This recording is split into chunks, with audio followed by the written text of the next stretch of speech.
Hello, hello. Welcome back to the stream. Yeah, today we have Fnatic versus GENG, and then we are going to be streaming a bit of solo queue. There's a few other things that I want to get done this stream, but those are a surprise. So make sure you stick around for that. I just kind of want to briefly talk about my ideas of what's going to go on with the content on this channel as I get more and more of an identity. I think I'm going to start trying to do a series where I try and break down the narratives and the storylines of the past day, and I might try and do that and have that out for this series and like what to look forward to in the next day.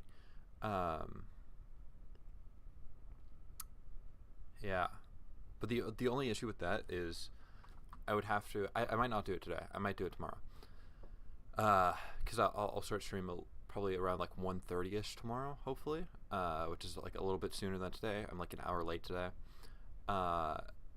Because I ideally want that video to be done and edited and out by the time the next MSI day comes out, so that you can like sort of see this as the countdown is going on, and then the video will go live and will be understandable and edited for the next series. So GENG Fnatic, I forget what's tomorrow, but it would be like the countdown of this into that, and then like the rise of like meta picks and stuff. Like say, I don't know, fucking Sivir becomes like the best champion in the meta. I'd ideally want a video breaking down, and it's like what you might be able to see, and then like hopefully those things come true in the next series. But it's kind of like a refresher to get you up to speed. You don't have to watch like a highlight of the game or anything. Just like it's like a pretty standard breakdown. So we're gonna try and do that. I'm gonna try and make a few shorts today as well.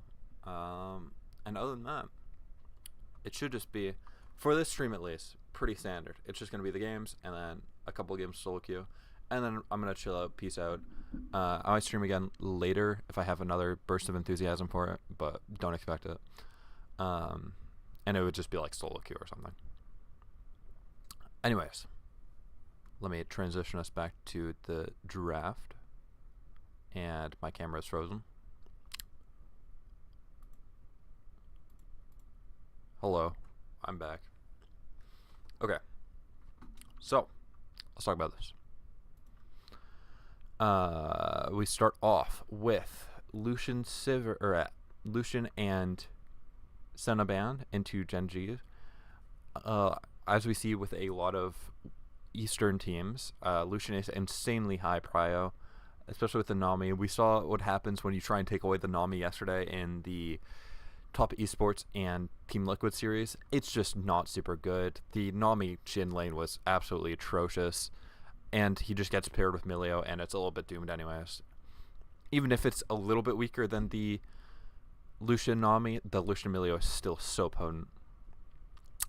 The Vi ban, this is probably because they picked Kalista here. Vi is also a pretty common counter to Kalista because she is so slippery, and it's just like a pretty good early game lockdown jungler. If Kalista gets banned, then she can, or then they can also pick something like a Zeri or a Jinx. They're trying to play through like a hyper carry type thing, and yeah, Vi is the anti hyper carry. Also stop stuff like Vi Ahri, which is very popular, and Humanoid has played Ahri in the past. So it's just getting rid of a lot of combos. Really smart ban. Pretty standard ban. Also Orianna. This is like a Humanoid special of the Orianna. And the Zac, we saw Oscarinen play Zac in the previous games, and we see the Nautilus ban. Again, this is trying to show that, like, you know, Nautilus has a lot of lockdown CC. It's a very good, like, blind pick. Especially because they're trying to get a duo lane here that's not a Nautilus. They can often go like Kalista, and then if the lane's bad enough, then they can drop a Nautilus here, and it's like insanely safe. Yeah, also good with Zeri, also good with like a bunch of other things in the meta. Just a very good overall pick. Start off with the Kalista first pick. This is pretty standard. You can slam a Nico here, you can slam a Rumble here, you can you can slam a, just realistically anything. You can slam an Ashe, you can slam a I doubt they'd slam a Varus, but if you're T1, you might be able to slam Kalista Varus. All right, and then that goes into the Varus Ashe. It's just a pretty standard like all in bot lane, and yeah, it's pretty good. I think Jun and Noah have played this bot lane before, but I'm unsure. I'm willing to be corrected on this. And then they pick up the Rumble here. Rumble is a very good flex because if they do end up having it in the top lane, Rumble pushes, or Rumble can go support with a Callista. And if the conditions are right, they can lane against the Ashe Varus. They might actually, what they might do is the Rumble Callista can go bot lane. I'm trying not to dictate off of this. Like, I'm trying to ignore the rest of the draft right now because we know it's going support, but bear with me in a world we don't know it's going support, right? Rumble always wants to be in the top lane and not in a lane swap. And so what they can do is lane swap with the Rumble, with the Callista Rumble, into the Cassante and avoid the Ashe Varus like level 1 through like 1 through 3. We saw this often with the Nami where they're trying to just get abilities and then dodge the double Hail of Blades like level 1. Because Ashe Varus can like sit in the brush bot lane. I don't know why I'm highlighting his nipple for this, but they can like sit in the bot lane, and then as the minion waves come in and crash in the middle, they can zone, basically threaten the Hail of Blades, and then the bot lane has to sit like here and like out of the XP range, or take a bunch of damage. So what we might see is the Callista and Rumble go top lane for a couple waves, crash on the third wave, push into the turret, take 2 plates, recall, and then dodge the double Hail of Blades. I think I would like to see this. We've seen GENG do this in the finals as well, where, especially with the Rumble top lane, where they will lane swap away, and then, or they will, if they have the, I think it was the pushing bot lane, if they have the better bot lane, then they will, yeah, okay, what it was the Rumble was top lane, and it was a standard like Rumble versus I forget what thing, I'm going to say Cassante, and they had the winning bot lane, and then so off of the first recall, the other team put their ADC support up here, and so they recalled second, put their winning bot lane up there, and then put the Rumble with the Swifty boots on the bot side of the map, able to catch the rotation. And this was insanely good with the lane assignments. Anyways, Sejuani, we've seen Sejuani as like a pretty good blind pick jungler, very good early game. It works especially well with like melee carries and stuff. I think it also works very well with the Rumble. I'm willing to be corrected on this, but I think Rumble, because of the overheat passive, where he gets like a 70% attack speed steroid when he overheats, I think Rumble Sejuani is actually really potent. And then the Taliyah comes in, just a blind pick mid, very like standard safe mid. I think Taliyah, with this comp, there's nothing really forcing the Taliyah out. He just kind of has to save flash for something like the Sejuani R. LeBlanc band comes in, Hui band comes in, just banning out counters, like Chovy counters for the Taliyah. The interesting part about this is the LeBlanc ban. This shows that like LeBlanc has picked up priority in scrims probably, because we did see Humanoid play that in the top esports and Fnatic series as a counter to Cream's Ahri. So maybe LeBlanc is just becoming very good at this tournament as like a situational counter pick like on 4-5. So that's something that I'd be interested in seeing go on throughout the second half or the next couple games of the series. Taliyah already picked, so they're banning out what's it called, like Xin Zhao and Lee Sin. Another big thing that I've seen or like that I've heard about the Xin Zhao ban is if it also indicates that you want like a long range mid laner, because you already have the Callista and the Rumble, so Xin Zhao ult gets like insane value, because if the Rumble and the Callista are out here, the Callista has no damage onto the Xin Zhao. If the Rumble drops his R, the Xin Zhao just ults it and takes no damage. And if you have like a long range poke mid laner such as Corki, then Rumble or Xin Zhao gets just Omega value. So I do really like the Xin Zhao ban here. The Lee Sin ban, I just am guessing you're trying to ban out the jungler pool, and this is like the next best jungler, like 80 jungler. It forces them to pick the Wukong, which I'm not a big fan of, because now you have a like weak early game trying to farm jungler and a weak early game trying to farm mid lane. So they just completely have early game prio because of the Sejuani. Like Sejuani Corgi just wins early versus Taliyah and Wukong, and by the time that Wukong and Taliyah get strong, like Taliyah gets strong on like 1 to 3 items. Once the Seraph, not like the Seraph's Embrace has to be upgraded. It can't just be the that's my tier. It can't just be the, what's it called? Is it Seraph's Embrace? And then I don't know. The tier of the goddess item needs to be upgraded for Taliyah to be strong. Plus like her usually a Crypt Bloom and like another item like a Death Cap, a Zanya's, etc., etc., etc. Whereas Wukong needs, like, he no longer strikes or power spikes as hard as like he used to with Divine Sunder in level 6. He kind of needs level 6 plus Divine Sunder or Sundered Sky and like Trinity Force or a second bruiser item. It takes longer for Wukong to get online than it used to. So I think Wukong is semi-weak because of this, and I think when they slam the Corki into the Taliyah and the Wukong, there's no real threat on the Corki, and he's just going to scale for free and just become a turbo monster. They pick up the Cassante too. This puts the Rumble in the support lane. This works on a very good level of the Ash Varus doesn't want to lane swap because they have the lethal tempo. Or not lethal tempo, the double Hail of Blades. But then they're laning into the Rumble, who might want to lane swap. Like, again, this leaves them open to the ability to lane swap with the Cassante, who can play weak side versus the double Hail of Blades. And Keen is a very good Cassante player. This is like one of the picks that he made a name for back last year on KT Rolster, if I'm not mistaken.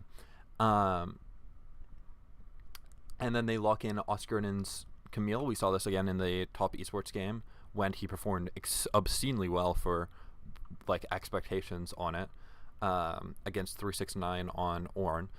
I think Cassante is probably more of a harder matchup than Ornn for the Camille, but this also indicates that they probably don't want to lane swap. It's probably going to be the Cassante versus the Camille in the top lane.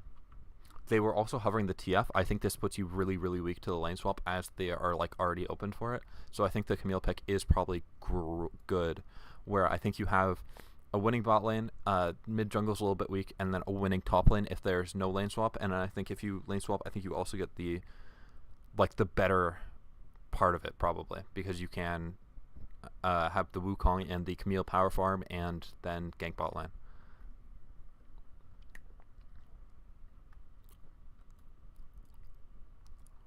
I will.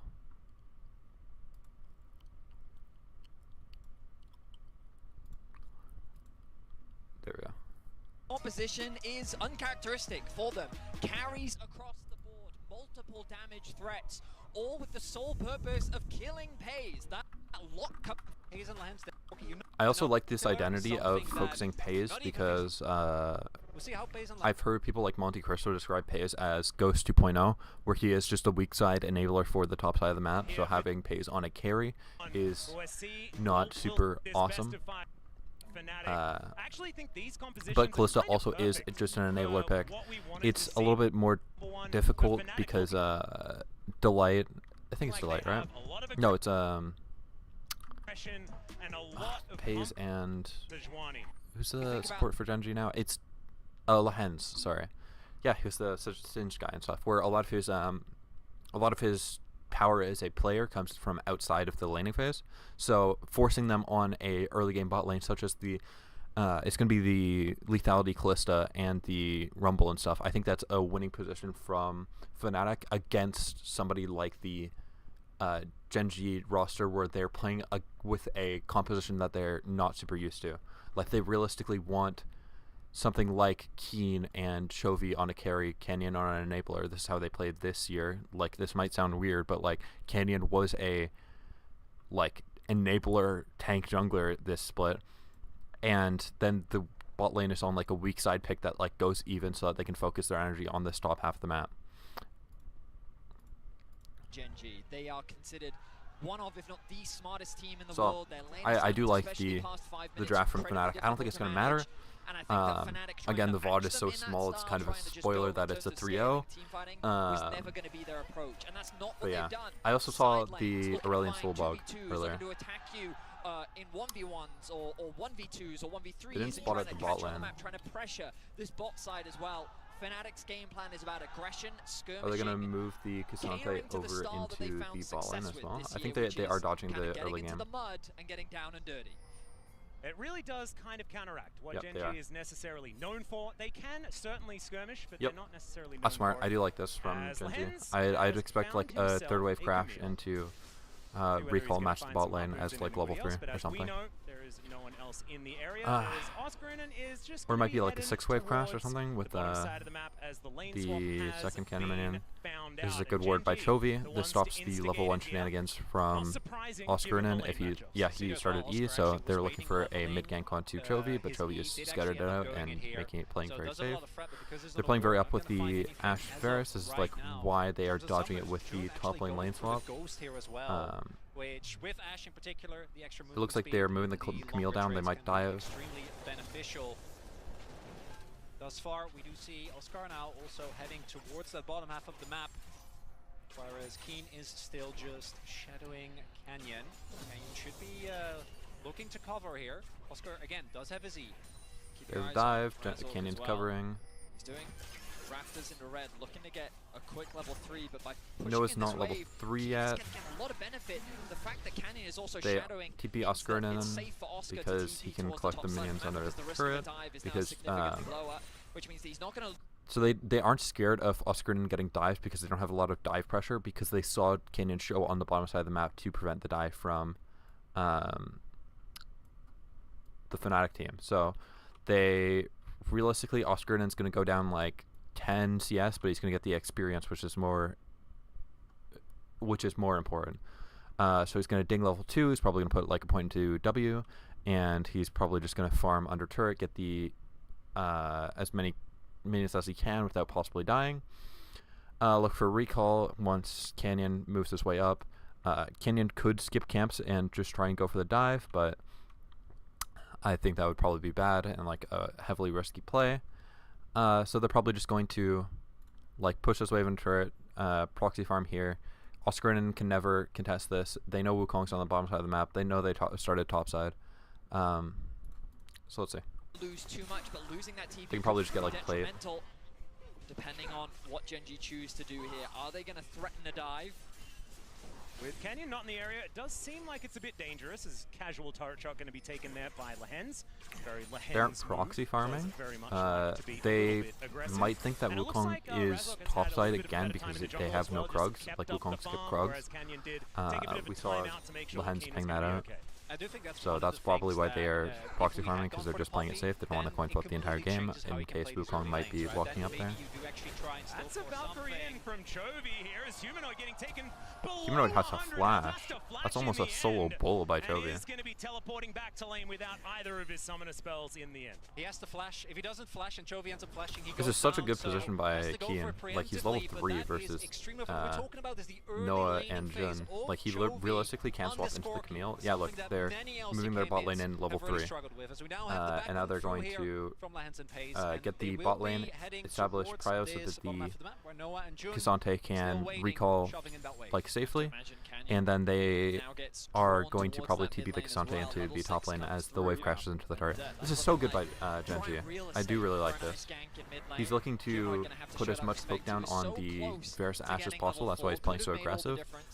Because his health bar doesn't matter. He's about to recall. Now we return to standard lane And assignments. now it's Gonna get very level favored 4. for Genji, We see I the think. return of Pays and Lehens, avoiding In those my early opinion. levels I should where stop saying this Ashe I virus think can be in so my lethal, opinion. but also putting this Instead. Camille a little bit behind in terms of that early golden Yep, experience. see, we It's TP really him up. nicely done because as you Very, point very out, smart Benny, by Genji. the amount of lanes that I've Genji, seen watching won Genji is by so Ashe nice. Varus level I'm one very over excited the to see last, Genji versus year and the a half top has LP been looking. absolutely insane.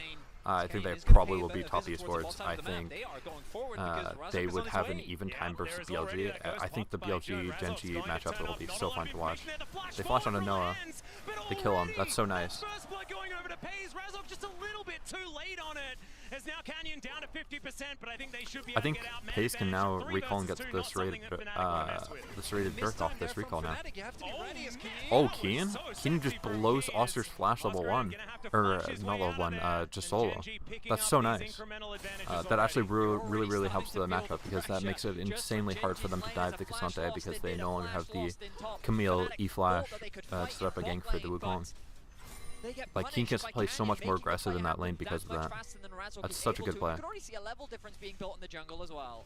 And they knew, right? This game is I think already, that like, the so out of power control by this Varus and Ashe is Fnatic. great It's as a long as nice they don't actually block get on top, by particularly when you have a Rumble Lehens to with block Ignite the as well. Ashe volley so that the The moment that you Callista are can get the actually recall. there on top of He it, doesn't you end up can going for the like Dirk, he ends up close going the game actually for very the easily. plated And steel Keen's gonna caps have to against invest the his own double hail soccer blaze because lane. of how far I didn't Noah actually think of this, but I do June really Ruffin just agree with this backed out of play that, because like, that stops a lot of the 3-6. Callista or the Varus and Ashe damage because they're both looking to get like 3 super fast auto attacks off, and reducing that by like, what is it, 12% just reduces like so much of their damage. That's actually a really smart pickup by Pays here. I think we also saw this versus some team in the play-ins. I remember talking about this, but I do not remember the exact same game off the top of my head. Happy to go for that flash play immediately, just understands that the acceleration is going to be so beneficial as Canyon. I think it might have been Gamiyoshi on like Varus or something. Also going to have to contend with 3 members of Genji in this area if he wants to contest, which he's not going to intelligently. I guess like a Callista Ashe or something. Genji, they utilize the pressure that they have in mid to, as Keen resets onto the map with Lehens. They get 3 grubs on Genji. I think Genji is one of the teams that utilizes grubs so much, like the most, because of how good their lane assignments are. But they are often just getting like incremental damage on the turret with the grubs. I think Genji is so fucking good. When it comes to Fnatic's early game, because they largely do live or die by Razork's success and pressure in finding advantages, but so far Fnatic have not been able to find any. And one of the big things with Talia is that pro 6, you want to try and actually impact the map. Maybe make a play towards the bot side, especially with how much Pays and Lance have been pushing. Razork almost level 6. They might be able to find a fight level 6 if they have enough setup for it. Looks like he's going to ding level 6 off of this red buff. I assume so. If not, he might be like literally a minion or 2 away. Good gank angle by Canyon. Avoids the vision going into the Raptors and like avoids the Scuttle Crab and the Control Ward. Punishes Humanoid having his flash blown early by the Corki. He has his eyes on mid and he makes the gang look flawless. Church is 2 in kills fucking favor of session, Genji. dude. They have a 1k gold lead already, and Chovy off to a fantastic start. We do see here towards the top side, Oscar in, even with the early flash burst, hasn't really been a lot more attention towards that top side. Camille also notoriously hard to lock down. Razork level 6, he starts the dragon as his bot lane like levels or pushes in. He smites the dragon early because he has the double smite up, so he knows that by the time he gets the dragon low enough, he'll smite back up. They chunk out Humanoid, he has no TP, so this damage actually sticks for the fight. It also enables them to potentially fight this dragon if they look for it. They don't. The dragon's just already dead. Like, if they had dropped the dragon aggro, that damage might actually be useful. The Ashe arrow coming down mid lane. Oh, barely dodged out by Chovy. Chovy got hit by that. I don't think he's dead since he has the Hex Drinker, but that is a significant chunk. That might actually be his teleport. Or, I don't think it would be his flash, but I think it would definitely be his teleport. as he would need to recall for I mean, we saw it in the early exchange a when Humanoid was forced back, but every single time we Canyon has a towards mid lane, there's always 8-minute, that experience differential. 53-second Thanks to the kill, he's now ballooned it even more. Knight's Vow. Almost a full level over Humanoid. I'm unsure who he's going to put this on. He might put this on Corki, he might put it on the Kalista. But honestly, there might be an argument to put it on like Keen and or Rumble. I think Rumble more than Keen, because the Rumble does so much damage in these early levels with his ultimate, with like overheat, with all of his combos. Very easy. So there might be an argument for it. I think it's probably just going to go on Lehens or Chovy, but and again, like it could go on Keen because of the all-out form, depending on a gank or something. I think it's really smart to just like hold it and then wait to see instead of just automatically autopiloting to drop it on. I do think that again their backline dive is incredible. They have a really high amount of damage. I do kind of like the lethality of Kalista in the hands of some like Asian players, because they can use the advantage that the lethality Kalista provides of just like Q the wave into E, and it like allows them to thin the wave super fast, so you can more easily manipulate the wave. I think that's really smart. I'm always polite, Bernie. Come on, you gotta look at the bright side. But I think if you are not from Korea or China, you just go the on-hit build. Yeah. They burn the... Ooh, into the... Nice ult by Jun. They might be able to kill Pace here because of the Ashe though. I didn't even realize Jun has Ghost. Did the Sax just run out on... Oh my god, he just did no damage. I guess that's the power of the plated steel caps there. Even Noah's surprised at how little damage he did there. It's a nice roam by Humanoid. He's gonna die to Chovy. He gets the safe package as well on Chovy. That's actually really nice. Oh, and he gets like... Dude! Praise Chovy. Jesus Christ. This guy is actually insane. And he gets the cannon. And they get the 6 scrubs. Chovy can also... Yeah, he uses the Valkyrie to just clear the wave like a Rumble. Praise Chovy. This guy is absolutely fucking insane. The dive top lane onto Oscar. Ooh, good shit by Oscar. Oscar is again overperforming completely. I think like the real highlights this game so far have been just like Jun has been pretty solid. It kind of sucks when you pick something like the Ashe support and then get late swapped on. But what he's been doing since they swapped the bot lane back into like the Kalista rumble it back into the bot lane, I think since then Jun has been performing pretty well. Like that ulti on like the counter engage from GENG was really good, and yeah, I really think that's good. I think Jun has continued to overperform at this tournament. Also, Oscar in the last 2 series, he's actually been playing obscenely well. I would have expected him to just die there, and I think a lot of other Western top laners would have just died there. It's a good Ashe ult. It also lines up the Q from Noah pretty well because he has the 3 stacks from the 3 stacks of blight from the ultimate on the Varus. I'm unsure how that happened. We were in replay, but I mean that's a good kill. Like it's a nice time to look for the kill right before the dragon. The only issue is he will be back up for the dragon fight, but I don't think they should fight it anyways. They already have the 6 scrubs on to GENG, which is an insanely difficult position. They have the Spellblade, what's it called? Frozen Gauntlet or something on the Cassante, which helps them take the turret super well with the 6 scrubs. With the Corki, who pushes turrets super well. The only people that don't really utilize the grub super well is the Kalista and the Rumble, but it's not like they push turrets horribly. Oh, sorry, I need to do this. Sorry. Monamune almost completed by Chovy. Oh no, that's just 257? I don't know.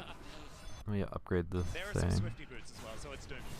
No one's Yeah, gonna it's take a just lot 267. from Chovy. So it's And not this is actually where almost I think completed. I the thought it said problem still lies, 335 right? or Because something.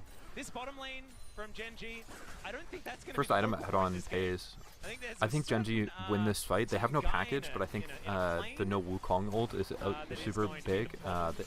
They have TP on Keen soon, so they might be able to fight that. They just kind of need to stall it out. If Fnatic get this, they actually get this. Now it's about getting out as much as you can. Resurrect might be dead. They can use the double 80 carry ults to disengage. That's actually a really good play by Fnatic. This puts them on the ability to fight the first soul point, and that's actually a super good job. I really like this from Fnatic. I think they're playing, considering the conditions, I think they're playing super well. Humanoid burning flash is like the only like real grief play so far, and it got punished by GENG.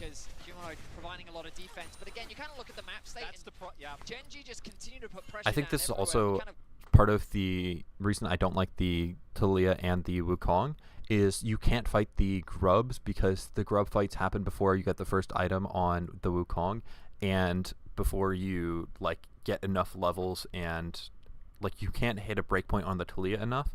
You don't get the first item on the Wukong, and you don't get the Wukong ult before the grub fights are decided. The most that you can do is like play to deny the 6 grubs, but if they even get 1 grub on the second rotation, then they have 4 grubs and they spawn the Void Might.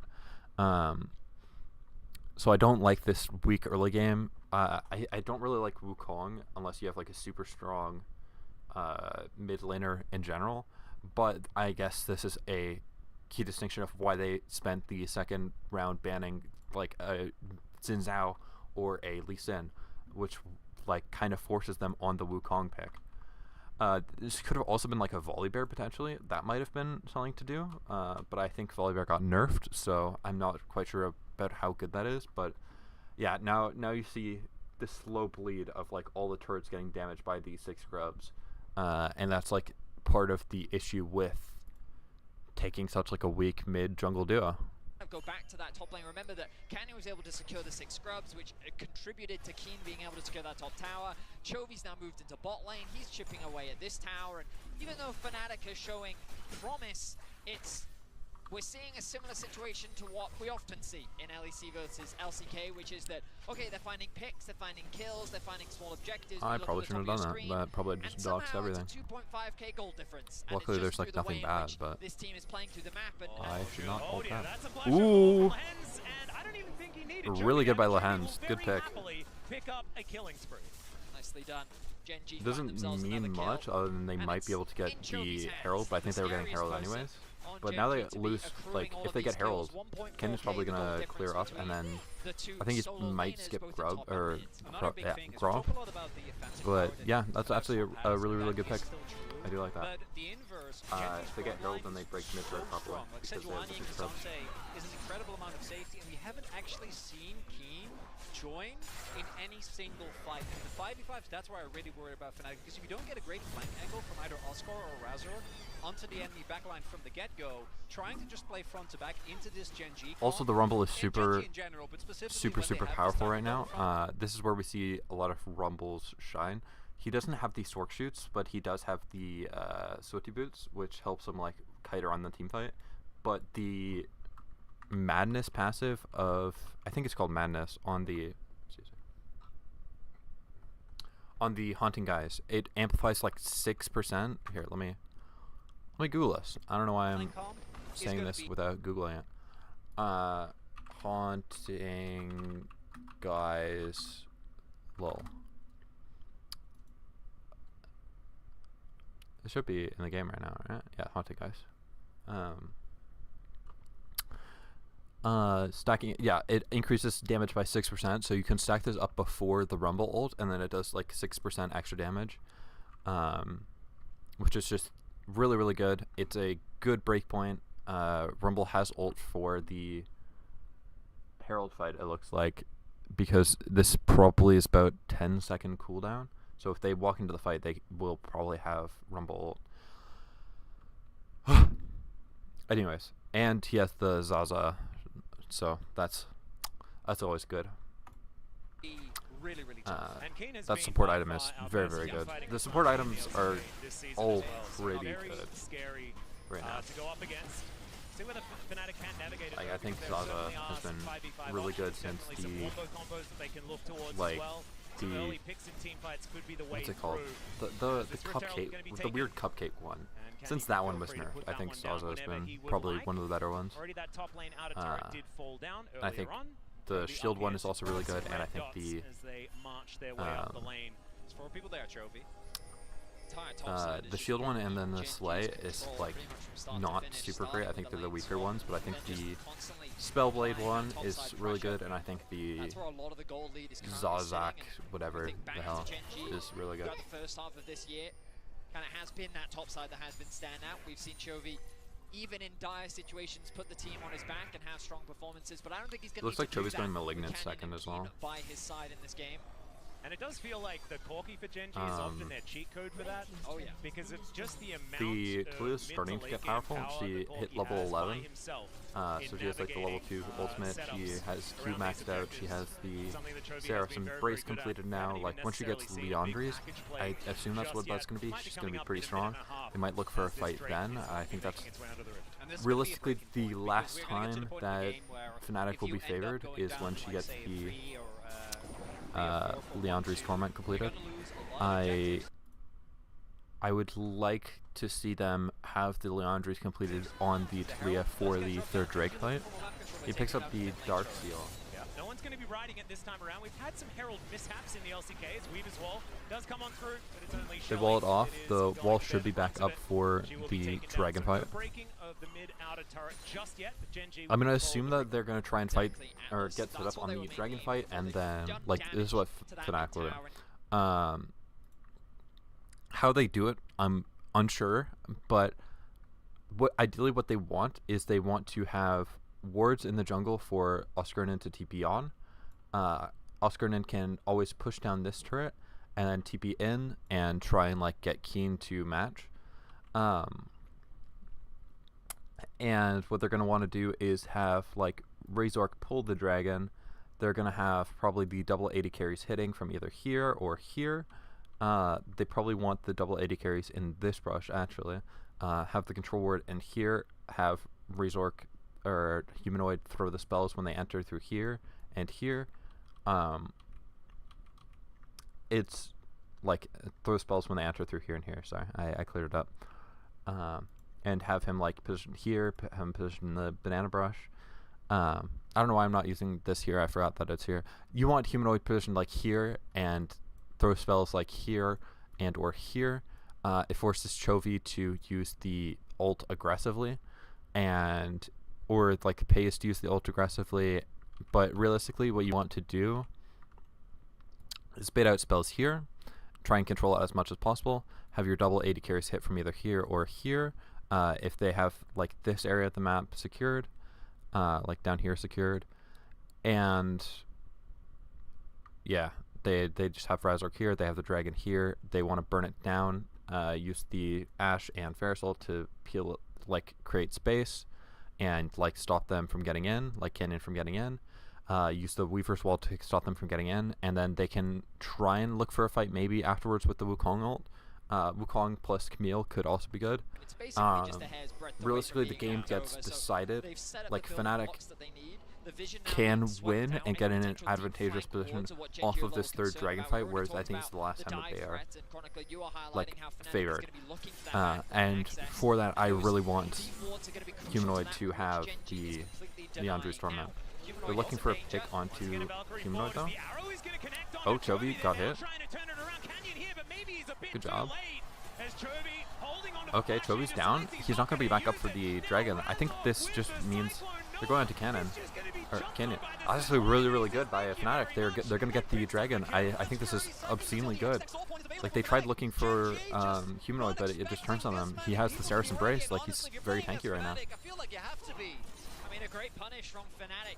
I saw what Chovy saw, which is this is a free kill. They need to establish mid-prio before they can go for the dragon, though, because the Kalista and the Rumble are going to try and break down the mid-turret. Shut down onto Chovy, but overall, Fnatic with 2 picks and full They control TP of the Keenan, dragon. but They I can think do it's that. very hard to look here.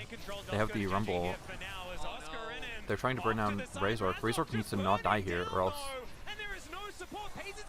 Yeah, okay, now this is really bad, because now GENG has the package, so now they're in the advantageous position. They have no dragon, or they have no jungler on the side of Fnatic. Let's back up real quick. Let's see how Razork got caught out. It's very strange to me that he got caught out like this. Just Lehen sees him. He's in... they don't have the priority over this brush, and this is why this is so important, because it dictates the cross through from through mid lane, and it dictates the crossing over from mid lane, and it dictates over here, and Lehens just catches him here and tries to burn him down as soon as possible, and they're able to. Down onto Chovy, but overall, like Lehens forces the Wukong W, and now Wukong has no like peel for himself. He has no flash. He has no ult for like his W is like a 13-second cooldown or something ridiculous because it only has 1 point in it. They try and like Varus ult and heal for him, but it's just over. They TP in Chovy with package. Like it's a good response play by GENG, and it's really bad for Razork to get caught out like that, especially from like one of the members of Fnatic that has been like such a pivotal, important member. And they also lose mid turret, and Chovy still has backup. They get the... I was just gonna go up top lane and then use the package to like force onto humanoid potentially. He's gonna go up like here and then Valkyrie over the wall and potentially try and go on humanoid. Seraph is still on cooldown. Why are you going into replay now? This is like the most important thing. I don't... Fucking, I hate replays.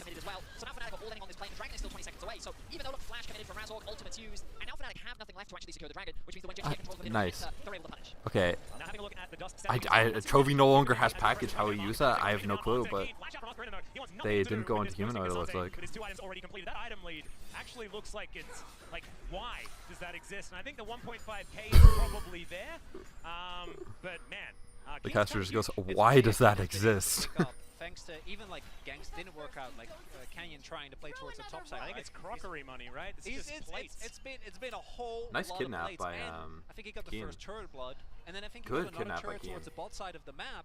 And Camille, he has to flash for the wall. If she can get her items, Very good by Keen. Keen is such a good top laner. To get to. I do really enjoy watching this guy play. Does have Edge of Night, some added safety, but him and Jun are they trying to trap the bot lane of Fnatic? If they try and go in to clear this... Ooh, Kenya doesn't get spotted. They know what's up though. That's the power of the hawk shot. Like, she doesn't need to face check, because if they have a like, it's like a fish senses or something, then they can just like scout it out with the arrow. The next team fight might really be a big turning point in this game. Clears up that wave as well. Still has absolute parity alongside Pays here as both of these lethality 80 carries looking to try and get that poke damage done as this game goes on. I'm really interested in how these fights actually play out, because you mentioned it earlier, but the goal defense... Alright, so what Fnatic needs to do is they need to make a mix-match of summoner spells. They need summoner spell imbalance. Or like ultimate imbalance, and they need to like force the play to happen so that they can go onto the Baron. They need to force an advantage so they can go onto the Baron. But it is very difficult because like Chovy has flash and like the Hex Drinker completed, plus he has the Knight's Vow and the Locket of the Iron Solari on him, so it's very, very hard to catch out Chovy, but that's the member that you probably need to catch out if you need to fight. They throw the arrow. The arrow's on like a pretty low cooldown right now. It's still level 1, but he has the CDR from Umbral Glaive, from Ionian Boots Lucidity, and from the Fiendish Codex, and a Fairy Gem. So I think that's what that's called. No, it's a Glowing Mode. It's like 5% CDR. So like the Ashe ult is already almost halfway. even the done, I Camille think. gets so much more powerful in those moments. So they're just And trying Oscar, to I think, will be a throw out big at win ults, condition try as and this create, game goes on. I again, don't know some whether small anyone's imbalance. matching Like, a Camille try, in a side just lane, try. if this game goes the distance. Also depends though on whether or not we can see. We Are as well onto the coming clear. in as Humanoid throws down the rocks onto Keen, or at least I think he did. Keen does eventually take some damage. Trying as the to big put some rock poke down does come over on down, before absorbs the CC there. Dragon. Keen able to walk Very this good by one off. Humanoid to Canyon not pretty throw down tanky his himself, and Humanoid still rocks looking for there, even more. the E from the Threaded volley clear, after threaded because volley, Keen through had to the back of W head up. as Cassante is now looking for a reset. I think it's very like easy to autopilot and just place down like the WE, but if you need the E for the zoning and stuff, it could be pretty bad. Just like a good little micro thing by Humanoid. They steal away the global red, that's also pretty good. Oh yeah, right. Like they have full control over They the have top side of the set map. up They're on very the keen, Dragon. very fast with This the is ball very game. good by Fnatic, Fnatic. They move while into they mid lane have to a nice establish setup for priority, the Dragon, and they have GENG Oscar could looking in just this brush with the choose to ward concede in it for a case Baron. something comes With over. their siege, I think that would be a scary thing for them to have. Keen's on a pretty nice Good ult flank by angle, and he Lahans. finds it brilliant as well, and he finds two with the shove forward. Canyon's gonna take down Joe DeSantis. How did this even, Humanoid is like, just thrown into Keen's on Keen has the a really good flank with the controller in this brush. What even starts this off? Does Canyon just hit like a baller ult onto Razork? Razork steps a little bit too far forward, gets hit with the second part of the Canyon W. They forced the W out of the Wukong with the Rumble. It's just such a good Rumble ult, to be honest. And then they hit Humanoid with the Sejuani ult on top of the Rumble equalizer. And the Rumble just does so much damage at this point. They try and ult onto Canyon to appeal, but Jun flashes out, but it's just met with a Cassante in the backline from the flank. Like, the flank from the Cassante is just huge. And now Canyon has Q, I think, still, and Chovy has W, like Valkyrie, so they can just keep pushing in. Canyon Q's in, Valkyrie in. They go in, they try and, like, disengage with the Wukong ult, but it just doesn't matter. It's so good by GENG. Like, GENG is working as a unit. It looks like it literally looks like a StarCraft player playing, and he's just literally controlling all the units. It looks like they are of one mind. It is so impressive. I think Noah flashed after Keen had already used his ultimate, so he actually got pulled back as well. But right from the get-go, the amount of burst that came through, I think it was from I'm gonna fast forward through the replay since we already viewed it like twice now. Yeah, very, very good by GENG. It didn't look super great, but they were able to do that. They established mid priority and go into Dragon. They're just burger flipping this. Like, yeah, it's a flip, but they have Callista Ren, so they can, like, they have advantage in the flip. Like, it's like an 80-20 flip, but it's still like kind of a flip, and they just are willing to take that because if they lose the Baron, they can defend against it. Like, the upside of winning this Baron is they start cracking the inner turrets, and the loss of the Baron is maybe you lose like the top tier 1 turret, but you always have the Valkyrie, the package from the Chovy. You have the Rumble ult, so you can always clear like the mid wave on the Cannon waves. Plus you have like the lethality Callista that clears waves very well, so it's not like a super big issue if you lose the Baron. But the upside of getting this Baron is just so massive. Not a Ren secure. I did say that it was not a Ren secure, guys. I think it does more damage than that despite the nerfs. But ultimately, Was it not a Rensiker? The caster's saying that Callista just got it. Let's watch this it's again. a matter of desperation here. The fact that Razzle gets into the pit is the scariest part.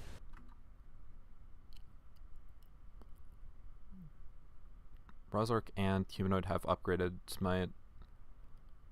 For GENG. Razork Smite comes in first, and then I think Pace just like auto attacks him, like unironically. Oh no, he did he secure it by queuing through Razork, and it killed Razork and secured the Baron with 1 Q?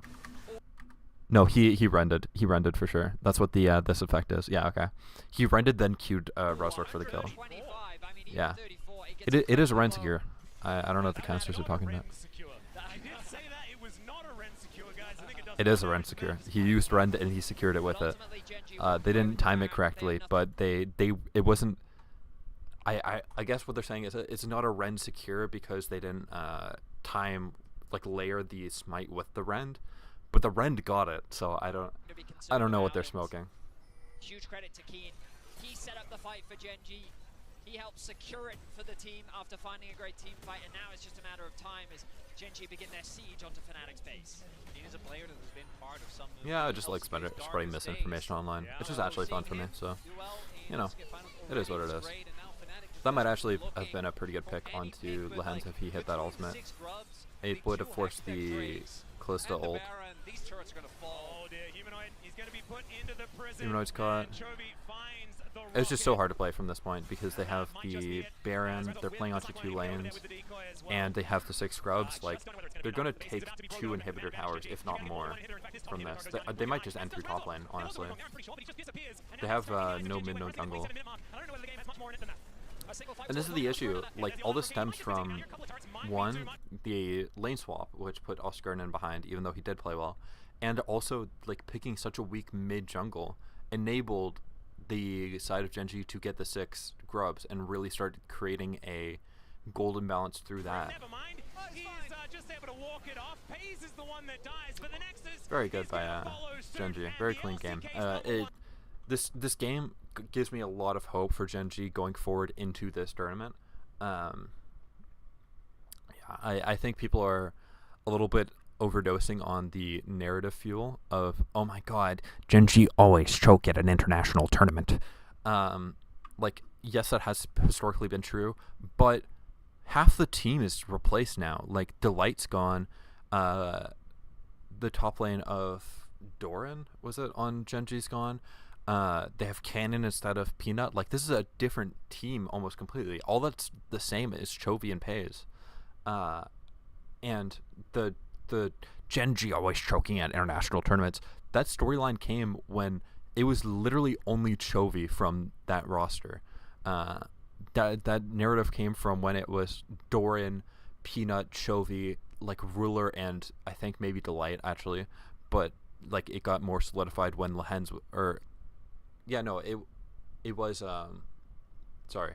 It did start with Lehens, and then it went on to specifically when it was the Pace, Delight, Doran, and Peanut roster. So like, technically that narrative has 2 players, but Lehens has changed teams and gotten back to GENG, so I think that narrative is very out of date for the current thing. I think literally it's only haha Chovy chokes at international tournaments, and like, that has been true in the past, but in the last Worlds he wasn't the one choking. In the last MSI he wasn't the one choking. So I think I just think it's a very outdated narrative, and I'm very sick of hearing that.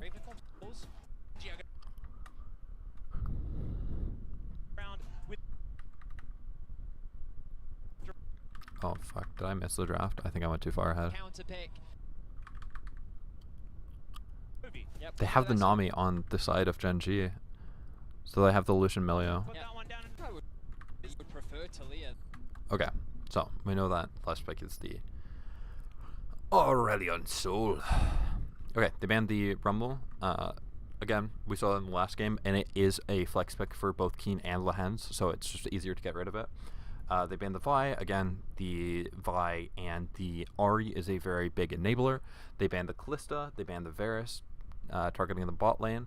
I think they have established, or I think they have recognized that the way that Fnatic wants to play is to punish the bot lane, which is the weaker part of GENG. So they are making it easier for the bot lane to play. Honestly, all 3 of these bans could be considered bans to help the bot lane, as this enables something like a Zeri potentially, like a Jinx potentially. So this is very, very important. They pick up the Lucian. Also, they ban out the Senna and the Lulu. This stops a lot of the lane swaps. That's why, like, Lehens is very good on the Lulu historically, and Lulu is very good into the lane swaps. again, talking about Jinx, this might be a like slight ban in towards something like the Jinx to like make the lane swap more worse because of the Vi ban, which might indicate that they want to go for something like a lane swap with a hyper carry ADC. Anyways, they also Senna's just obscenely broken. If you're gonna pick Lucian, they're gonna pick Senna, and you don't want to do that. They pick the Lucian, and then they respond with Nami Draven. I am unsure how this operates. I don't really like Nami being apart from Lucian, but I guess if you're trying to take it away, I would guess this lane is very lane dominant because Nami is so good early, and can buff up the Draven. I would assume this is actually a really good adaptation, and I wouldn't be surprised if we saw it more often coming out of the tournament, especially with the amount of Draven players in this tournament. Like, this could come out of, like, G2, who has Hansama, which is a, like, his Draven is constantly banned. We see this out of, we could see this out of T1 with the Gumayushi, who is historically a Draven player. We can see this if Paze is playing this. Also, in top esports, Jackie Love is famous for his Draven. Like, if this is a legit lane, this is huge in terms of drafting. Even, like, somebody like a Elk can also play this. Like, so that goes into BLG. Like, we have a lot of Draven players in the tournament. If you first pick Lucian, and it is viable to pick the Lucian or the Draven Nami into something like a Lucian Milio, that is a huge adaptation. That is very, very important. So keeping eyes on this bot lane is going to be so important in this game, because again, if this works out, I'm a bit skeptical that it will work out, but if it works out, this is huge for the rest of the tournament. Xin Zhao picked up. This is one of Razork's best characters. I do really like picking the Xin Zhao while it's up. And then the Milio. Like, Milio, we saw this in top esports as well. If the Nami gets picked away, they will just slam the Milio. It used to be Milio over Nami, but it seems like Milio is the second choice and Nami is the first one these days. Still a pretty good lane. We might see the press the attack out from Noah, like we saw with Jackie Love, and like press the attack and Kraken Slayer. Another thing with the Lucian, I was ranting yesterday about how I think Static Shiv sucks, because if you have Static Shiv into RFC, like Rapid Fire Cannon, I think that the Essence Reaver and Kraken Slayer are better in slot. So the more that I looked into this, I looked into this and I saw that Dom was talking about this slightly. Here, let me do this. Hello, Epic Pen, LDR, or this can be Navorai or IE. Okay, so let me break this down for you. Okay, so if you go Static Shiv or Essence Reaver, this opens you up to First Strike, right? And often in that, you are going to either want Lord Dominic's into a lot of tank members, or you're going to want RFC. RFC is like the default one, right? With Static Shiv, First Strike procs off of the Static Shiv proc, so you can't control your First Strike as much as you can with the Essence Reaver. So this gets more inconsistent, less damage, and with the Kraken Slayer, this is just a different build. It's the press the attack build. With the press the attack build, you're probably still going to go into like the Rapid Fire Cannon or the LDR, and then you're probably going to look for, like, if you get Rapid Fire Cannon, you're either going to look for the LDR into the IE, or like LDR or the IE, and then you probably just like build one or the other after that. I don't know any other items that would slot in, but I assume this will be your core if you go the press the attack build. Or wait, sorry. This will be your 4-item core if you play the press the attack build. But if you're playing the first strike build with Lucian Nami, I think Shiv is the worst option out of these two. And then you can go something like this. And I think this build performs better than Shiv. Yeah.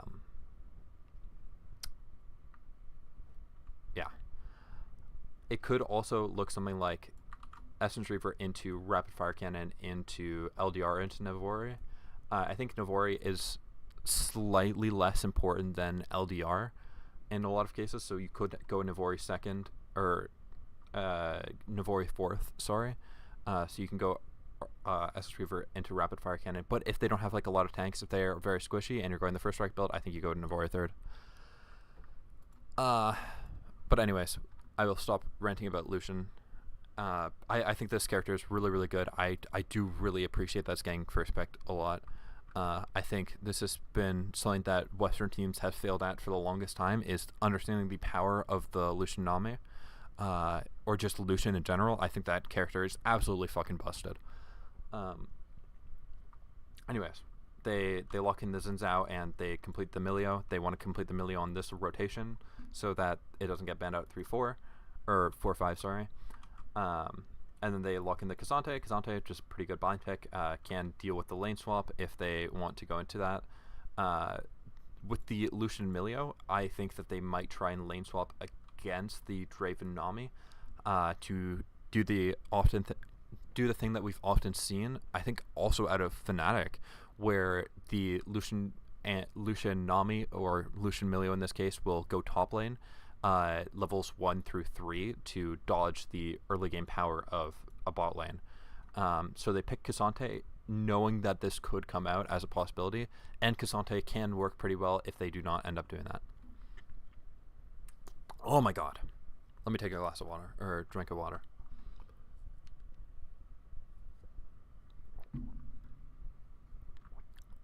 Okay. So. We move into the last part of the bans. We see LeBlanc come out as a ban into Chovy. Again, we are seeing a lot of LeBlanc prio. That's very interesting. The Zac ban comes in. Oscar has played that, especially into the lane swap into specifically K'Sante. And the TF comes in as well. This would indicate that the Lucian and Milio goes bot lane, but I doubt that it would, so this might be a bit of a wasted ban. But I guess they might think that TF might get enough of an advantage that they would want to put the Lucian Milio bot lane. And Oscar has played the Twisted Fate a lot, so I would be very, very... I don't know. I'm undecided if I like this ban. I'm like 50-50 on it.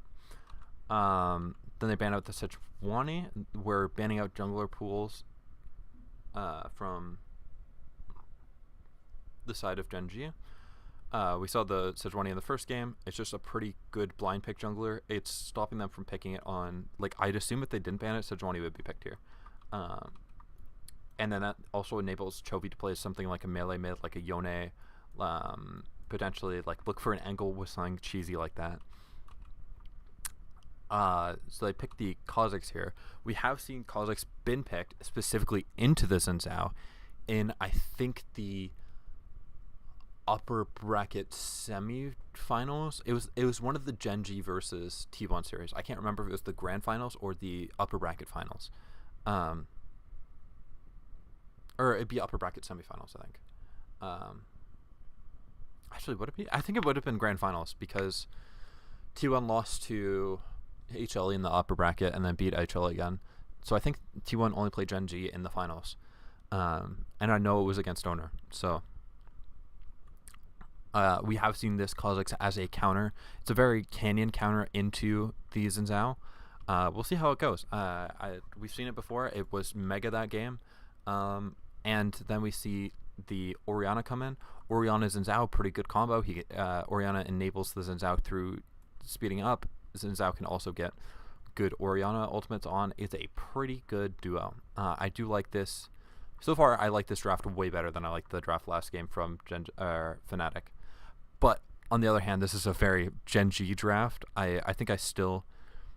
If this was an even 50-50 team, I think I would favor this draft. Like, if this is top esports versus GENG, I think this would be like 60-40 in favor of Fnatic.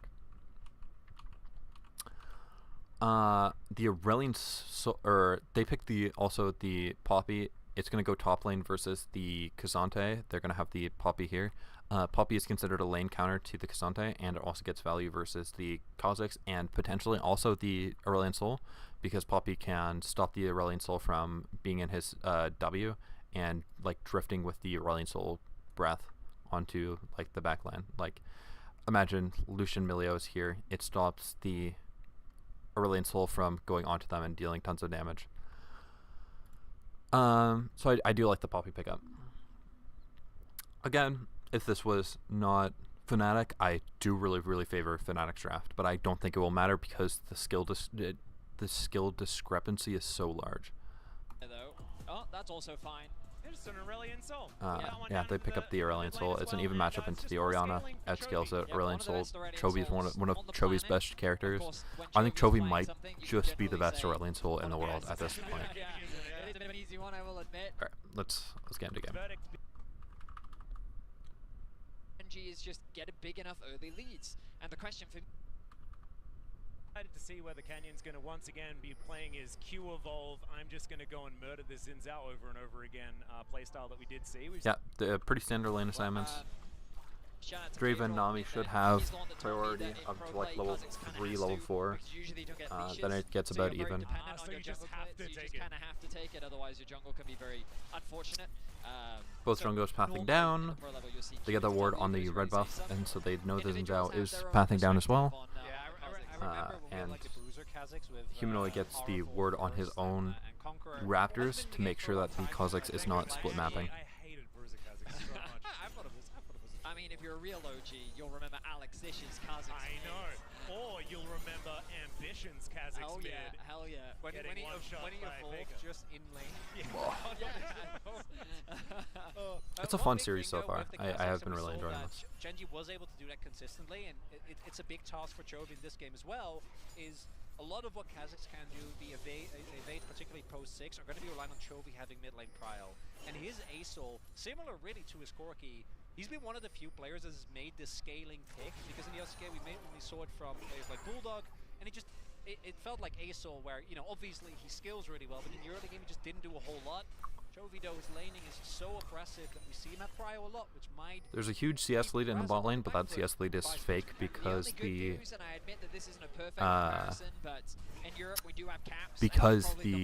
wave is pushing into Fnatic. Like, it might be a couple CS, but it's not the 10 CS lead it appears to be. Xin Zhao ends up skipping his Raptors and red buff. Did he get spotted on the ward? Let me rewind. I don't think he does. Oh, he might actually get spotted. I don't actually know if he did. Yeah, I think he actually didn't. I think he avoided being spotted by the red buff ward, which is actually really nice. Also, good ward by Chovy to see. Because that remains the Xin Zhao unspotted, and he skips his red buff and Raptors to cover for the push-in on the Draven and the Nami, because if Kazakhs walks down, they could look potentially for a dive angle. So it's a really good cover by Razork. I think Razork's pathing this tournament has been pretty fucking good. Looks like they're going to both go for the Scuttlecrab. Oh, looks like Razork's going for a gank onto Chovy. I think he is also unspotted by the ward. An opportunity here as Chovy does spot him out. He does try to fly away, and it is going to work out. We don't have a knock-up primed or anything like that from this. Big HP chunk. Might cause Chovy to have to teleport back to lane. Kazakhs goes for the invade onto the Raptors, as he goes for the invade onto the Raptors because they know that the Xin Zhao goes top lane because they saw him walk out from mid. Really good job by Cannon. He goes steals the Raptors, and then he's going to go onto the bot Scuttlecrab as Xin Zhao gets the top one. Good cancel by Razork. They could actually potentially fight for the Scuttlecrab now. Depends on how fast the Kazakhs does it. Yeah, okay, Canyon got it. they could have potentially fought if the Kazakhs did that any slower. They could have potentially fought because Chovy would have been slightly behind because of the teleport. Like Humanoid would have had first move there, and like the bot lane of GENG could have moved, but at that point, like they probably could have just gotten in, smited the Scuttle Crab and gotten out. I love the little like tap with the comment onto Humanoid.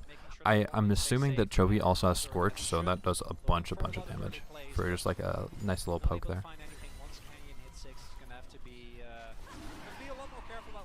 He walks into. Another thing though with Draven, you're always going to be looking towards what are going to be the plays towards that bot side of the map. And really outside of Chovy roams or them taking another 2v2, which in the last game didn't quite work out. I do think it's going to be hard for FaZe to build a lead here, which means that maybe if they're able to say get Oscar towards the bot side of the map or set up a dive. Good drift in by Chovy. Huge chunk. Oh my god, if you got another one of the Q3, I don't know what it's called. The thing where it like does the passive like bonk thing, that would have actually been huge.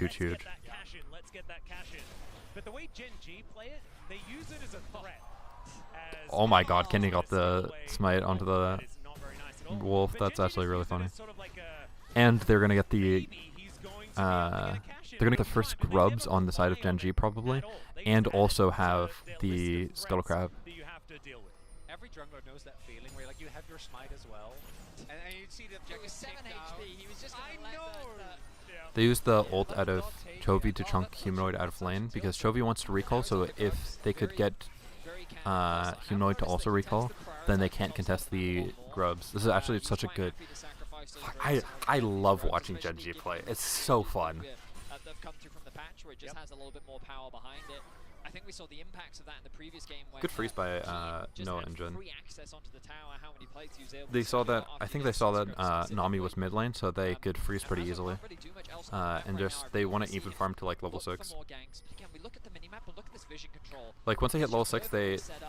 Oh my god. Humanoid, man, like. Wait. Did he actually just evolve? Was that just a full ambition that he pulled off here? The spirit of...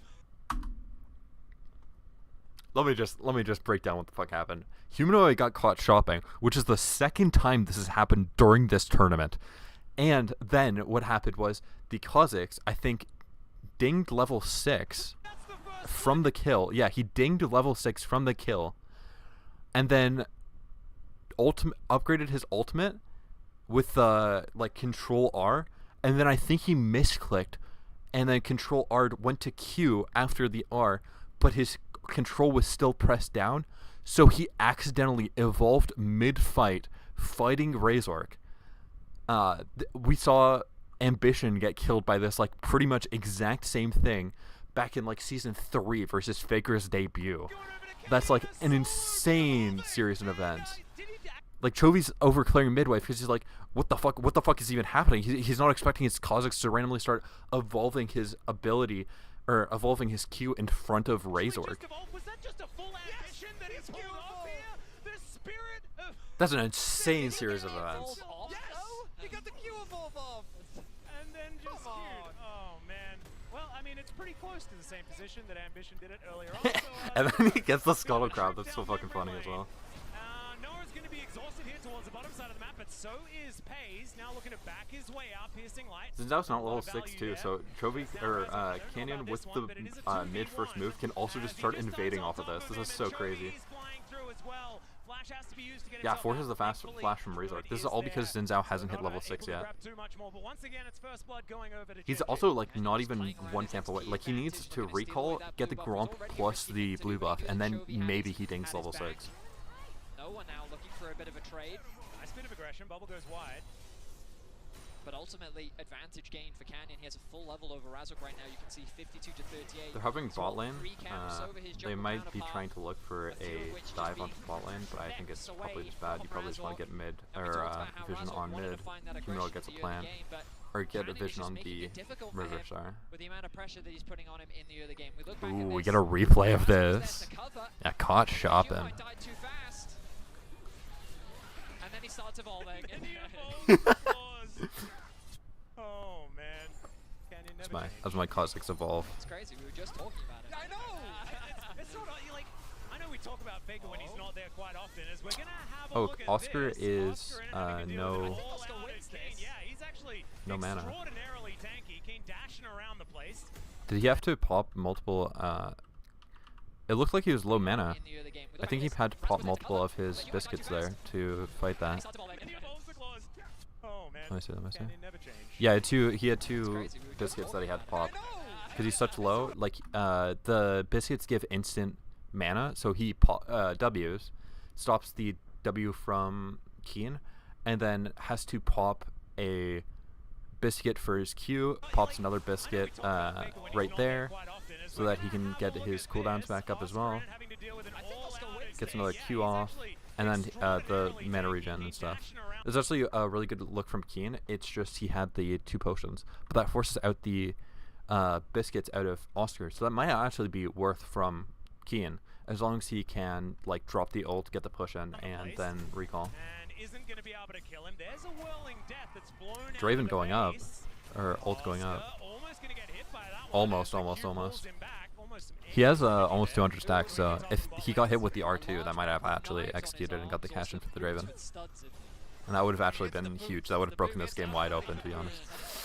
Did Chovy just miss a cannon? It's over. We are He missed a cannon. we are turning away from the Church of Chovy after that one. I will not lie. No, it's not. We're going to have to cancel it. The term is just, it's just Actually, I think Chovy is the biggest choker of all time. I think I'm so ready for this narrative to come back because he missed one singular cannon minion. What about Collins? Do we like Get him on Collins this. as well?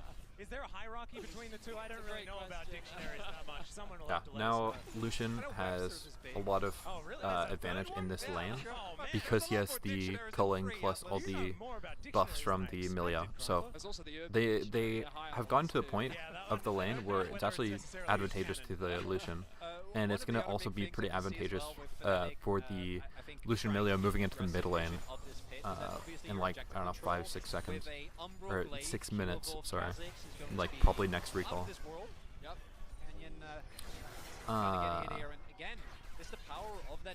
This whole dragon fight, the dragon doesn't matter. The cash in on the Draven is what matters in this fight. Like, Fnatic can get this dragon, but if the Draven gets a cash in, then the dragon for Fnatic does not matter. Just going to be him backing away, but winning out the trade. Still has his ultimate up and available. Level 8 here for the Aurelion Soul. Still building up these stacks, close to 100. My hands are cold, so I'm That is a shoving pretty them in. decent clip here for the Aurelion Soul. Speaking of stacks, Pays also getting a fair bit of adoration. Really like to get himself a kill. Rather not going to quite find the W. Still Chovy just farming as best he can. Full levels still in favor of Canyon as he makes his way towards bot lane. Pays and the hens. These spinning axes doing a lot of work. Stand aside. Going to connect there as Jun's knocked up into the sky. A few of these axes landing, but no, offering a fair bit of damage back. But now, Canyon makes Oh, art, that's huge. That's huge. just executes him with the ultimate. Okay, let's go back and see how this happened. Really like to get himself a kill. Rather not going to quite find the W. Still Chovy Do they just gank their own lane? Full levels. They do. They just gank their own lane. That's actually really funny. Yeah, there's no boots on the Lucian yet. Way towards bot lane. Pays and the hens. Ow. They have a ton of damage. Nice. Going to connect there as Jun's knocked up into the sky. A few of these axes landing, but no, offering a fair bit of damage back. But now, I think good job from Kennen as well to be here for that. That's so nice. That's actually really huge for GENG. Wow. What a play from Now Draven's gonna GENG. back, get like Essence Reaver probably, get like building towards his next item. They lose the six scrubs, but now GENG can start dragon stacking with the insane priority that they're gonna have with the Draven. Like, I think the Lucian with culling will probably still be favored in the mid lane, but this is huge for the team fights because Draven is so hyper accelerated now. Yeah, it might have been with the wave, but as you point out, Alright, let's go through this real quick. Yumo's backing. I'm pretty sure they spotted Razzle going on top as well. Canyon's already moving over. And as you pointed the prediction there, even without the CC. I think it's about 1,000 gold that went over Pace. Oh, yeah, that is a rich trade. Ooh, yeah, very nice back for him. Yeah, now he has Essence Reaper and tier 2 boots. This is huge for the Draven. He's dealing with Oscar in as best Like it's very difficult for the Draven to create, like the Draven Nami to create. Oops, Lehens is caught out.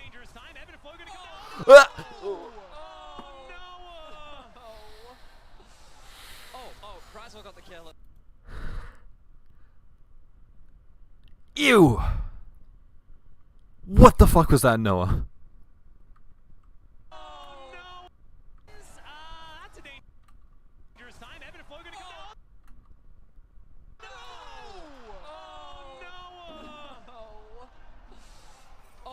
Brazzle got the kill at least. Yeah, okay, so he dies. It's fine. He dies. It's fine.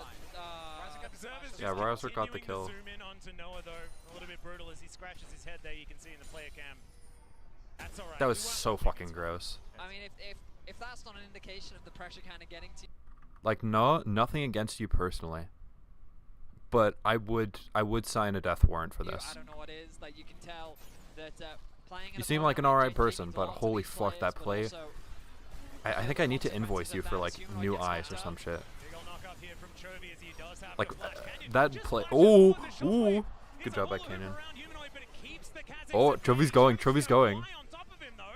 Just walks out towards the side. The power of the walk chronicler that Good we've job. spoken about many times. One of the most OP abilities in the game. Very nicely. Yeah, I think I'm gonna have to invoice Fnatic because I just need new eyes. Like my insurance is gonna go up because of this shit. But even then, you get the ultimate, you get the flash, and because Razork also, I assume he flashed to make sure that he got the kill on the hands before there was a collapse opportunity. But that does mean Canyon did use his, but outside of that, GENG I think looked pretty good in terms of summoners. Looks like they're trying to get mid prio, and then they might move into the bot lane with Orianna and Milia. I don't want to see this again. I'm looking away. I don't want to see this shit. Was definitely not getting out of that one. Blasco shenanigans coming down here. Difference between the junglers.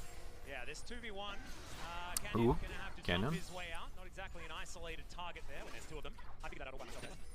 I will say though, overall, Fnatic, not in the worst of spots. I've seen worse, gentlemen. True. And I'm thinking about the fact that mid lane is a lot more even than it was compared to the previous game. Orianna's still looking to stack up that Saracen Brace, which is totally fine. Oscar doing well in the... Like I was just saying, Fnatic is not in that bad of a spot right now. I am inclined to agree, but I think they are very, very behind because this is GENG. Like, I think if you're GENG, you love being in this position. I don't know why I swirled my E like that. But you just love being in this position. Like, if this was, instead of GENG, let's say this is like, I don't know, who the fuck would even play this in LEC? Say this was like Mad Lions. I think Fnatic would be like heavily favored, like 80, like 20, but it's not Mad Lions, it's fucking GENG. So I think from this position, GENG is probably favored like 65. That's a weird ass 5. 65, like 35 for Fnatic. Like Fnatic has some like points to push back, but given like the caliber of team from this position, I think I trust GENG so much more. Isolated matchup top side. Wasn't expecting him to do as well as he currently is, but credit to him. The only problem is the fact that Draven is, you know, about a boots up and can. He might also be as a player. Also, there is also the dragon problem, which we haven't really talked about yet. But even though Chovy doesn't have a lead, I feel like ASO games. So that dragon problem. Yeah. That dragon. There's a few different, like the one dragon that they picked up not really. The one dragon, I wouldn't call a problem. I mean, don't get me wrong, Chronicle. Like Chovy as a being, as a celestial creature, it's like.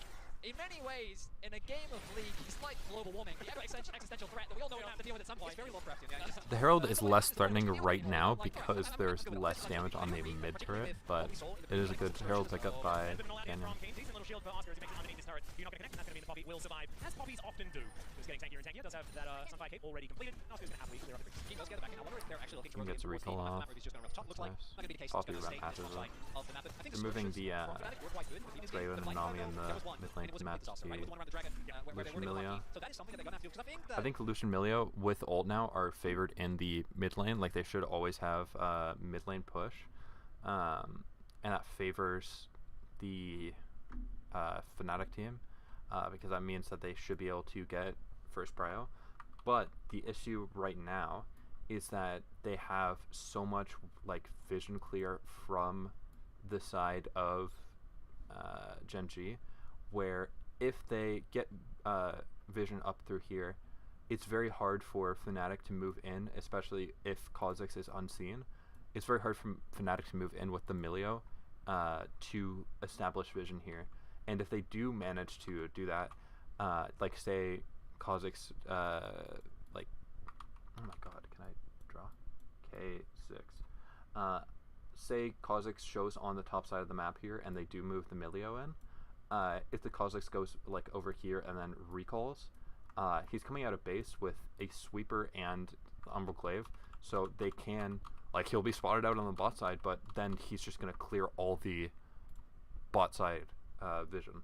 So I think it's a very, even though they are advantageous in the 2v2 mid lane right now as the Lucian Nami, it is very hard for Fnatic to play. Actually an angle for them here. They have a really strong combo with the Xin Zhao and Orianna. You have a lot of Or Lucian Milio, sorry. Noah, and they have Oscar Rin who can turn a number into your favor, but actually executing upon it is going to be the big thing. They might be because looking the for a pick previous onto one, Chovy, but Chovy has flash. Like the most they can do is burn Chovy flash.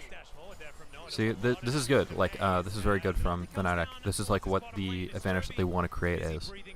Because now Draven either needs to walk into the team fight with less HP before the dragon, and run into a culling, or he needs to recall. So this is really good by Fnatic. But Nami healing is so fucking busted. Jesus fucking Christ. I didn't even realize how bad that was. Oh, Razor goes onto Chovy. They force the flash. Oh? Chovy should be fine because Humanoid is so far away. Oh no, they get it. That's actually really good from Fnatic. Fnatic has been fighting back. GENG responds with the Herald play instantly, which this is why GENG is so hard to play against, because their macro is so good, especially around like these sort of trade situations. Oh, they almost also denied the crash, the second crash on the side of Fnatic. Jun almost dies, but that's nice that they didn't. Keen has to cover this wave. Chovy does have the teleport, but it doesn't. He doesn't have ult. He doesn't have big ult for this fight, and Oscarin has the TP. This might be actually an advantageous fight for Fnatic. This looks really good. It is very hard to walk in though because they had lost this tier 1 mid turret. Oh, they're gonna get the dragon just so fast because they have Draven and Kha'Zix. That's actually that's a little bit yikes. Oh, Humanoid gets his backhand, or his TP. Dude, Humanoid is fucking griefing this series so bad. Like, Humanoid, he's not supposed to win this game, right? The expectations for this game are that he's going to lose to Chovy. Like, Chovy is going to get an advantage over Humanoid. That being said, he should not be like 10 CS. Okay, well, it's Chovy, so he is going to be 10 CS down. But he should not be like this far behind. Like, he should ideally have a like lead in this lane because of Aurelion Sol's so weak early. But he died. Like, he is down CS. He got caught shopping. Like, he died shopping. Like, that's the most egregious part about this. Like, it's not even that he's like behind. It is the way in which he has gotten behind. And now he is dying like this. Like, is so good, they can like, teleport cancelled. Just like utterly disrespecting. Like, TP, he saves the turret, and they lose so much in mid lane as well. oh, it's a recall. Sorry. He has the. Yeah, how does he? It's why GENG. Why's that? No, he teleports into. He's recalling, and then he teleports into the top lane, and they see the teleport spotted out. They see it's not Oscarinen. They see that Humanoid was just spotted bot lane. So Keen just walks up and cancels it raw. He doesn't even need to ghost. That's so disgusting. TP interrupted. Oh dear, there's the all-out. That's a big ride for Humanoid. Now trying to get himself out of there. He flashes before the tidal wave gets there, but Keen, he's gone all out and he's going to be able to take... Yeah, it's that's so gross. Like, again, It's not that Humanoid is behind that's the issue. It is the way in which he has gotten behind that is so just revolting. I'm saying this as like in the top esports series versus the Fnatic top esports series, they won a game because Humanoid overperformed, and Oscar did obscenely well into 369. But this is gross as fuck.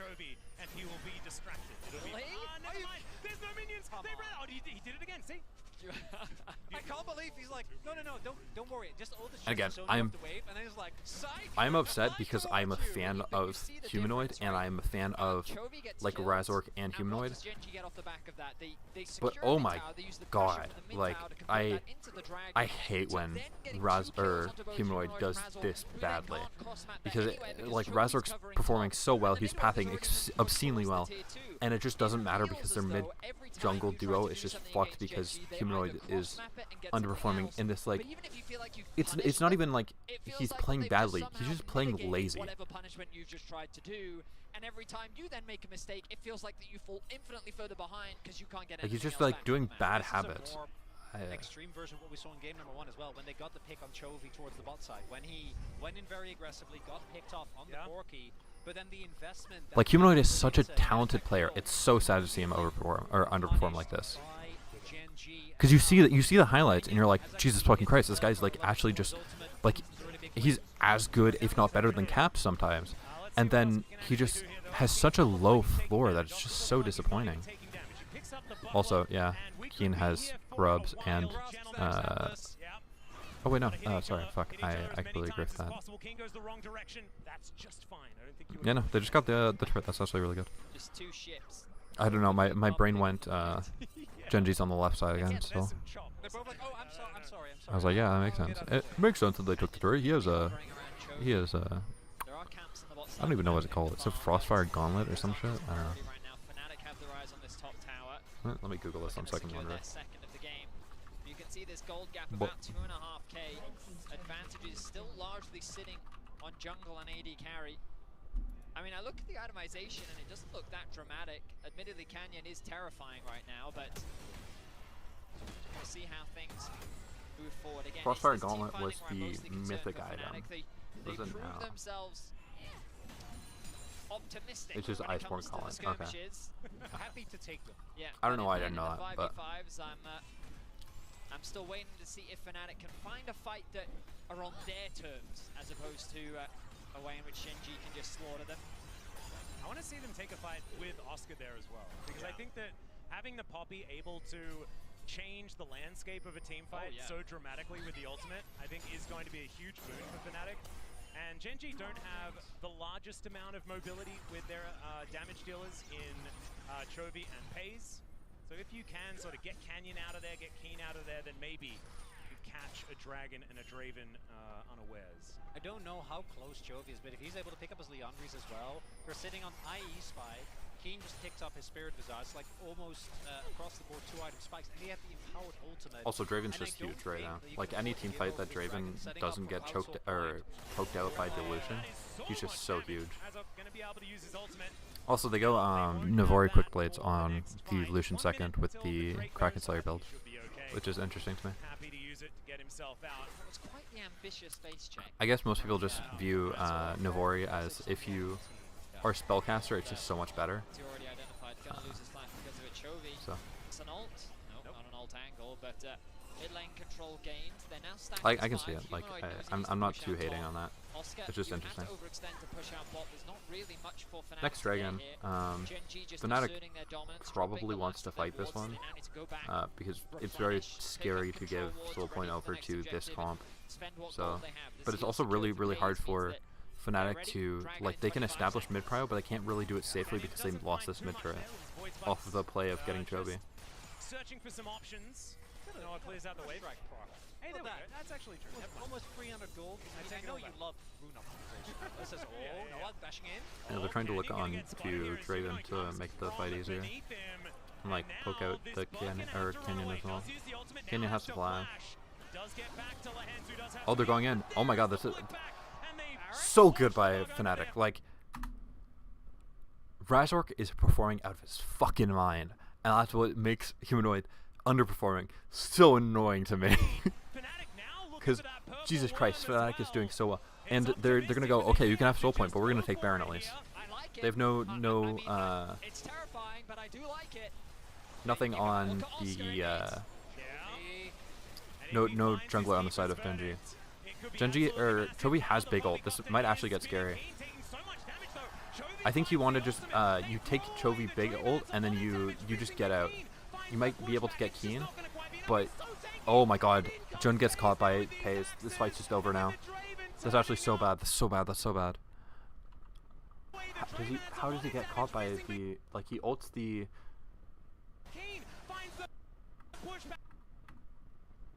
He has flash too. Like, he's just not, he's probably paying more attention to the front. Like, realistically, Jun's camera, if it's locked cam, oh my god, come here.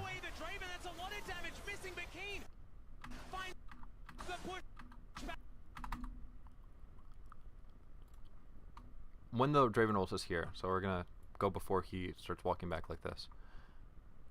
Jun's locked cam is like this, right? Or it's probably something like this. So like when he presses spacebar, it's something like that, right? His camera is probably more like this. So he sees this and then he has to quickly press space and then figure out where to flash out of this into safety. And I think he just doesn't have the reaction time necessary to dodge out this Draven ult because it's coming from the wall.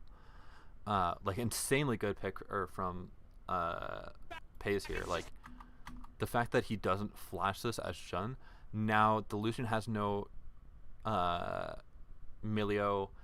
They have, like, no more, like, they just have one member down, and now it's a 4v4 at the beginning of this fight. Plus Draven gets the cash in of like 300 extra gold, so that's like a huge boost even if they lose the fight. But now from this position, like, it's a 50-50 fight, and the Draven is huge. Like, the Draven's huge. They have no Lucian ult, they have no Orianna ult, they just lost Razork's ult. They have no more ult on the Poppy. They have Jun dead. So from this point on, Fnatic is so fucking weak. And then you just have this turbo fucking Draven right here that does so much damage. And Keen has ult on right now. Like, Keen can drop ult right now and just frontline for the Draven. 1 second. I think a skunk just sprayed outside and now it's leaking into my window. So now I'm going to close my window. Oh, sorry, Audie. Yeah, that's gross. I go up to my window and it just smells so intensely of skunk. That's actually really annoying. I'm standing right now. I have the standing adjustable desk, and oh no, she's moving. She's moving. I wanted to show you. Can you? Oh. Trying not to lose any cords. Wait, I can unplug my computer like that. Can you see my cat? She is sitting down in my chair as I am standing. She is adorable. She's such a pretty little animal. I like that cat. I like cats, man. I'm a big cat lover.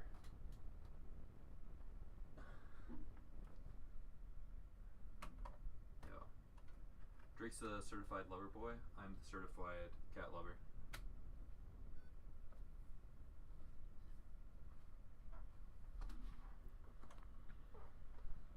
And in comes Pays now with these axes, and with the Draven turning up, I think it's now going to turn out to be a Genji fight.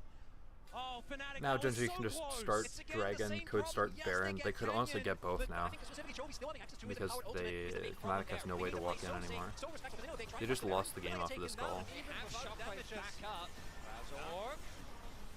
Canyon is here. Razor could get into the pin, but they're not going to be able to steal this oh, one away.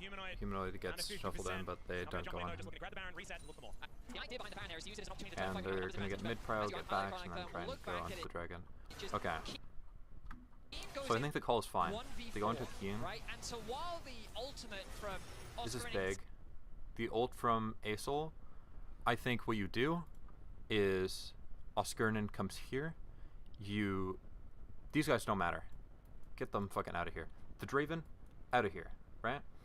So I think what you do is you, like, if Keen used R, right? You need to put up your W to block the Keen R or something, because he just uses his W here, and you just go on to Keen. You kill Keen. You take the Chovy, no big ult, and then you just leave.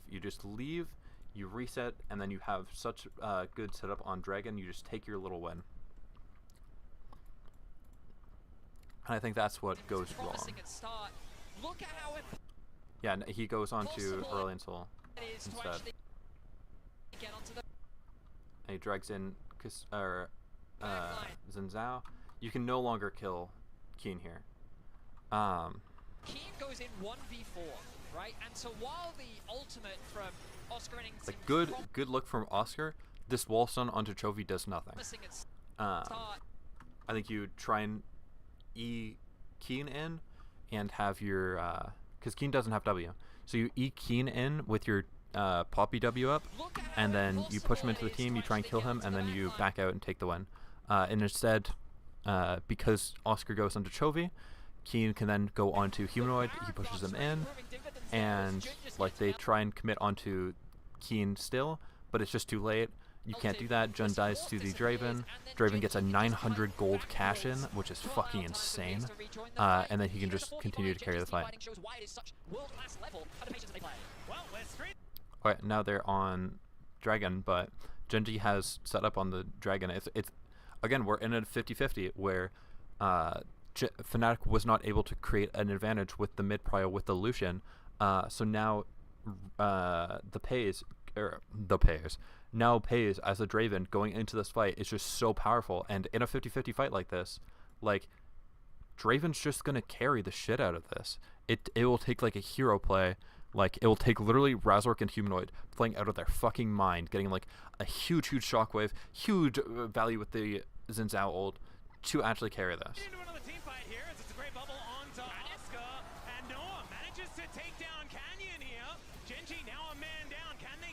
Very good. Like this is good from Fnatic so far. But now they are Draven ult or Lucian ult down, and there's realistically like what threat onto Keen is there now when he's just in like non-ulted form? They ult him away. That's the threat right there. Fuck my bad. I was not aware of your game, Oscar. But Keen's just gonna go. Fnatic just needs to get the fuck out now. Like, Fnatic, Oscar needs to take this blast cone, go here, and just fucking leave. Because now Keen's getting a flank on them. And things are about to get real bad if they try and go back in. Because now they have a Cassante with ultimate in their back line. So, Fnatic, you need to see the writing on the wall and get the fuck out right now. Yep. Chovy no big ult. Fnatic needs to not do this. They go on to Pays, but now, again, the Xante's in the backline now. They should have seen this coming. Oh, Razork is playing. Oh my god, Razork played that so well. Like, Razork found like the one way with his, I think he has Sundered Sky, to live onto that. Like, he goes in and then goes in, gets the Sundered Sky on the let's see. He gets the Sundered Sky onto the Draven, then he gets it onto onto Keen. Look at that, Sundered Sky plus the healing from Jun, and then he gets pushed in by Keen, but then he walks over, ease onto the Nami, gets the Sundered Sky again. He got 3 Sundered Sky procs off.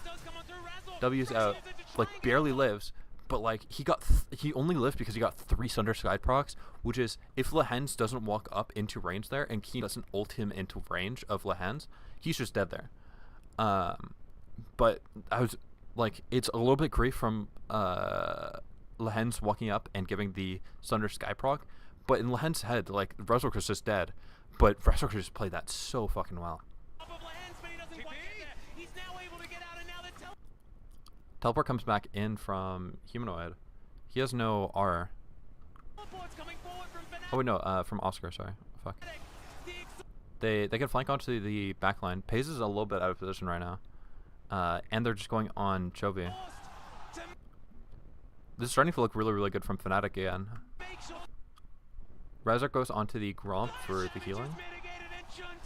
This looks really good from Fnatic. They managed to win the situation. That's absolutely really huge. Just keeps them away from the dragon. Fnatic actually want a team fight versus Gen. Okay. Fuck. Wait. Give me 2 seconds. I was playing around with my keycaps. Forward from Fnatic.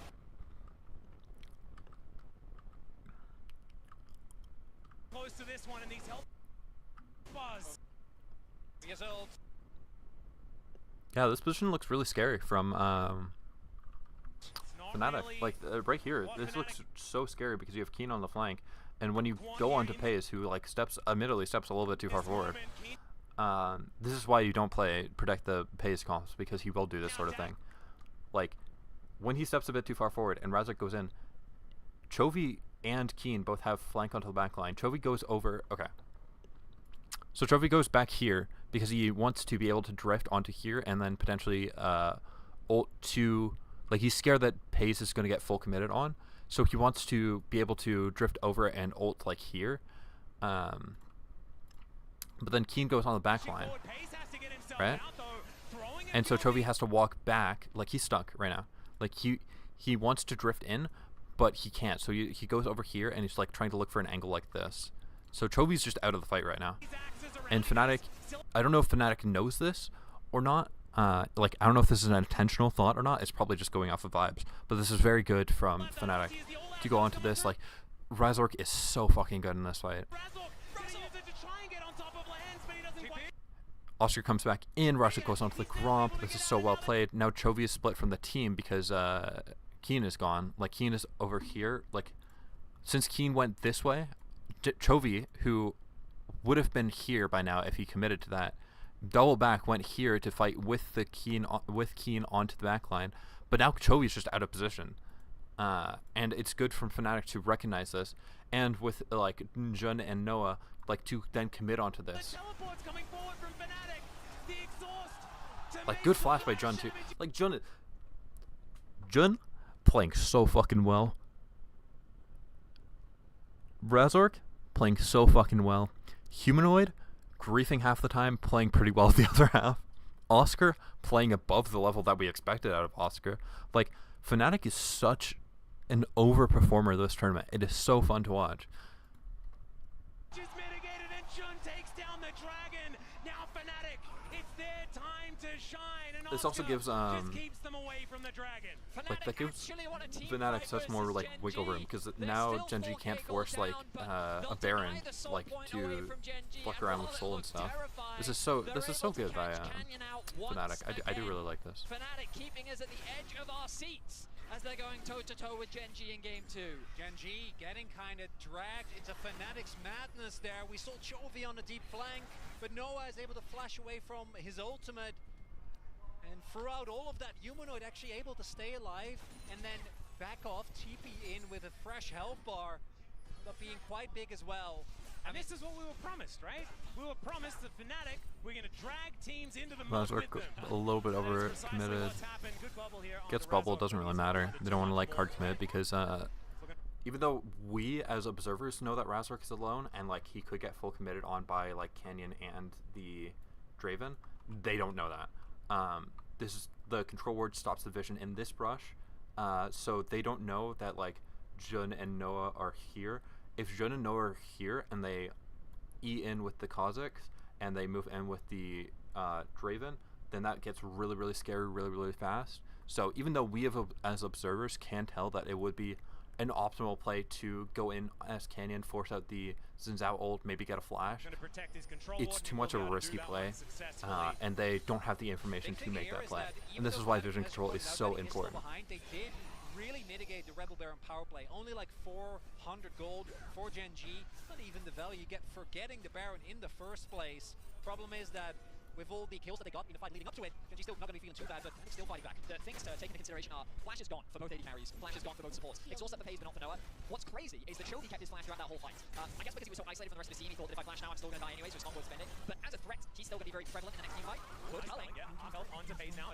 Has to throw his ultimate back as well. We'll get to clear the minions out with it, as Fnatic will just clear out the mid wave as well. Chovy just sort of answered here towards the top lane, puts down a singularity, and we'll just fly on back. Now he's level 16. This is actually really big because Genji holds on so tightly. And his mid lane turret is still relatively healthy. It makes it really hard for Fnatic to actually set up consistent control. And they've been able to get back-to-back catches on Canyon.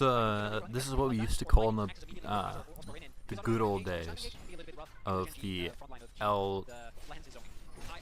What is it? He needs to start ulting key. Oh my god, what is it called? The Korean League. Not the LPL, not the LEC, not the LCS. What the fuck is it called? LCK. This is what we used to call in the good old days for the LCK the lull state, where it just kind of lulls you into a false sense of security. Everything is just kind of like chilling. They're not really like poking as hard. It's just kind of clearing waves, getting to the next items, and then preparing for the next breakpoint. But now we might actually see some fighting. Taking a little bit of damage here, but there's a fight on multiple fronts. Keen has been half health. There's still a lot more to get through though, as this Sante is extraordinarily tanky. Canyon just wanted to get himself out. Will be able to leap in order to do that. So also, a fun fact about the lull state. I do think this is why LPL was able to steal away so many international tournaments back in the day, like 2018 to like 2021 era, was since the LCK was so used to the lull state where it was so respectable, and like they would just evenly farm lanes and just kind of go even and not really try and force anything weird and like just do the optimal play and like be very respectful.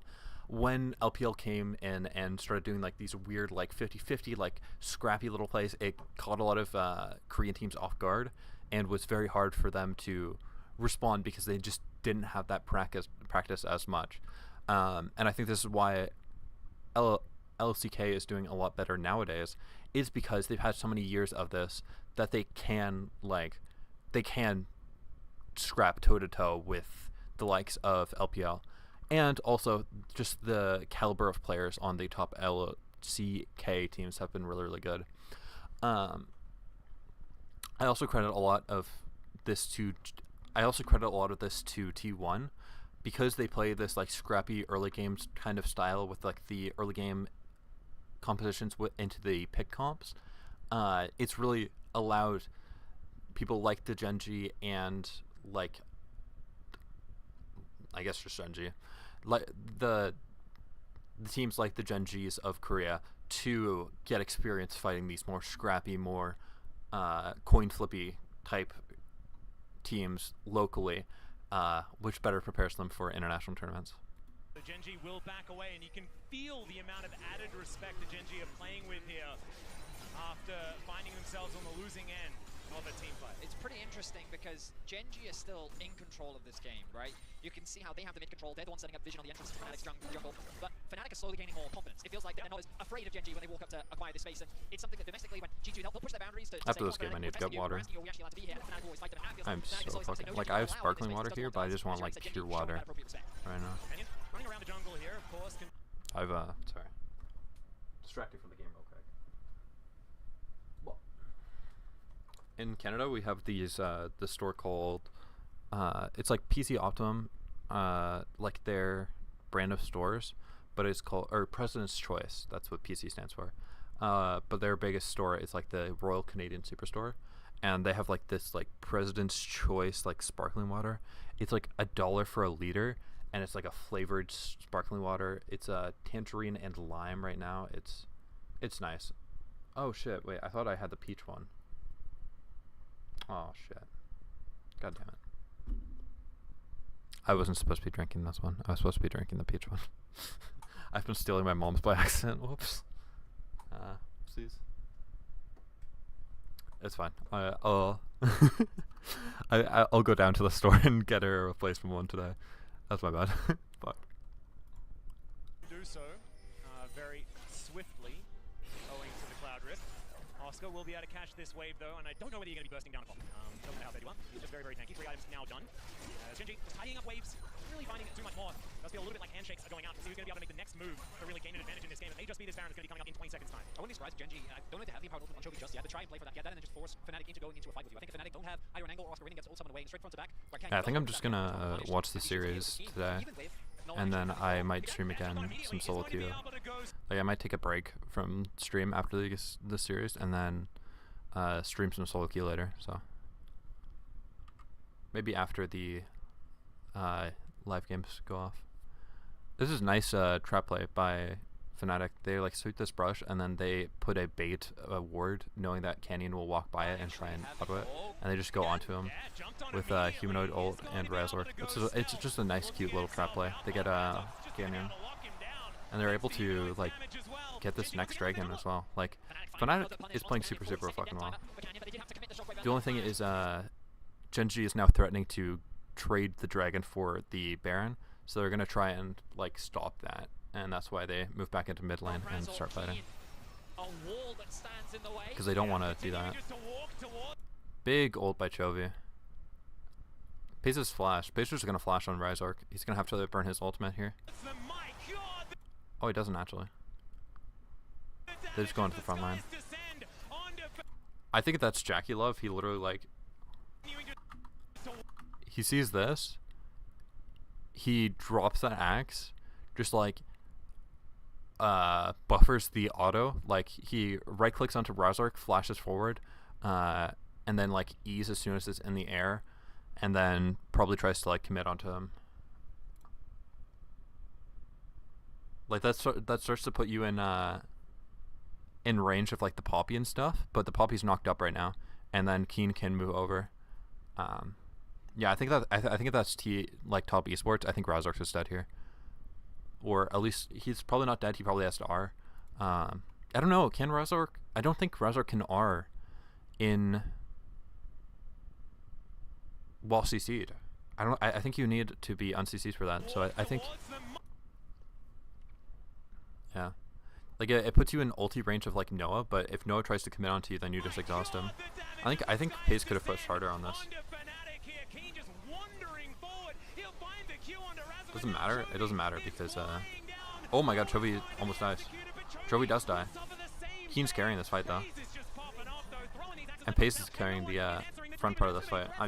This is the one time where I'm willing to look at the replay so that I can see focus more on the Draven after I unpaused. I started paying attention more to Keen and the front line. But now they go into Dragon or onto Baron. Sorry, that's really good.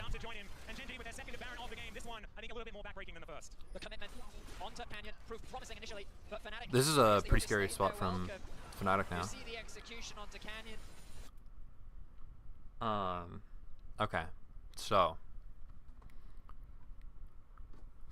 this feels like there was a bit of an overforce again. Let's try and find the point at which they overforce. So they're here. They're trying to move up to here. They see this on the ward here.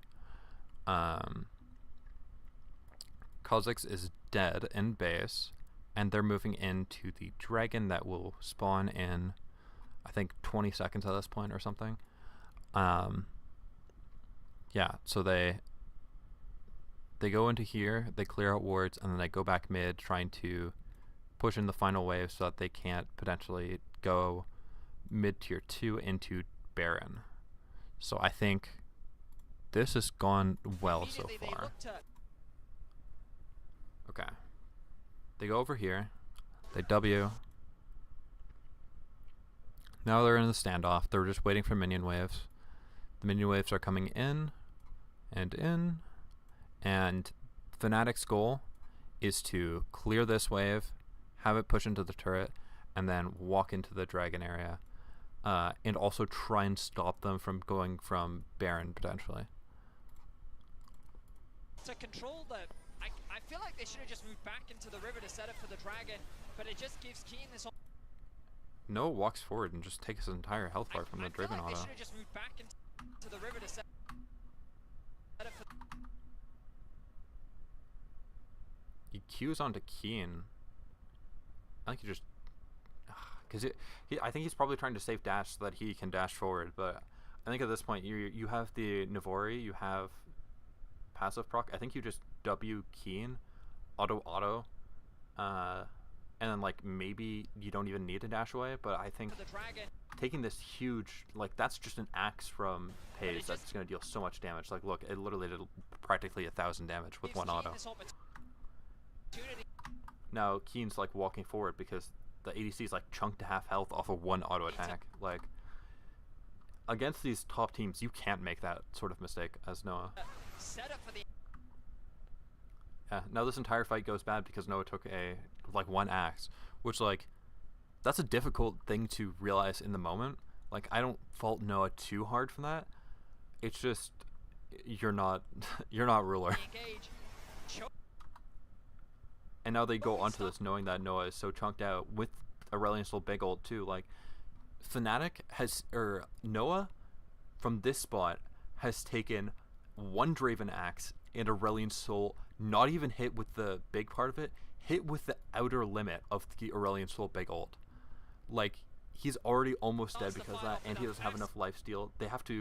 They literally have to Jun ult.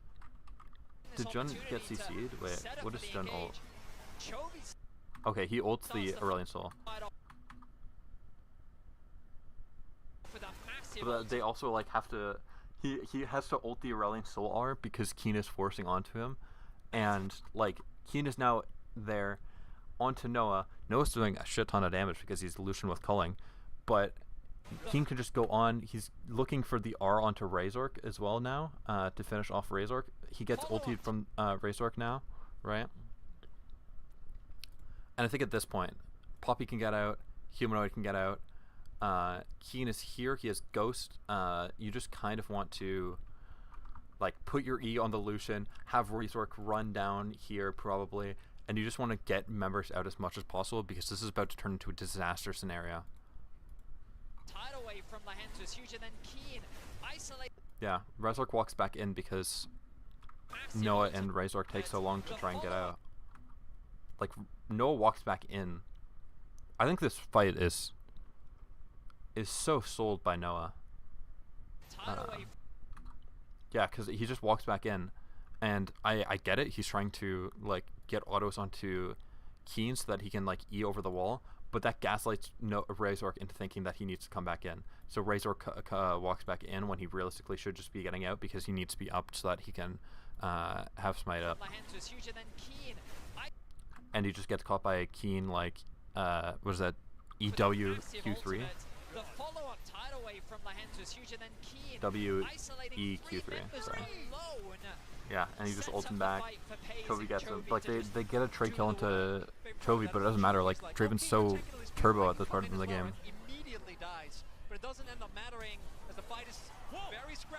I don't know how the fuck this happened, but this is also not great. Oh my god. What happened there? Wait. Did Oscarinen body block? He did. Oscarinen body blocked the Draven R, which would have hit Noah probably. That is going to mean that Noah is definitely not going to die from that one. Not a massive amount of stacks here for Paze, so probably wouldn't have executed anyway. But that is fine. We've moved to like. They say it's not a lot of stacks from Paze, so it wouldn't execute. Motherfucker, that is a 4-item Draven plus BF sword. That shit is executing so hard on Noah. Stacks here for Paze, so that is going to mean that Noah is definitely not going to die. Like Noah at that part. Yeah, no, that kills immediately. That is 1, 2, 3, 4, 5, 100 HP. The R plus R, that 1,000,000%. That does probably like 800 damage to the Lucian at this point. Plus like 50 stacks of like adoration. Like that fucking kills insta.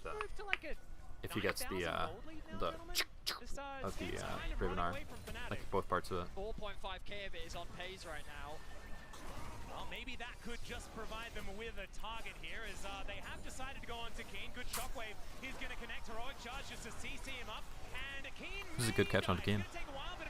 Okay, good. Does Chovy have big R? He doesn't have big R. I think we can defend bot tier 2 here. So 3 good, 5 not good. Oscar getting a good fight. Oh no. Go into cannon. That's good. Noah burns ultimate for no reason. Noah is underperforming so hard on this game. Like, Humanoid has died twice in like stupid ass ways, but other than that, he's been pretty good. Noah has just been non-existent on the solution. Being able to find these random picks, these random skirmishes, they're just giving Fnatic. Ooh. Random picks, these random skirmishes, they're just giving Fnatic. Oh my god, that was so close. Draven would kill there.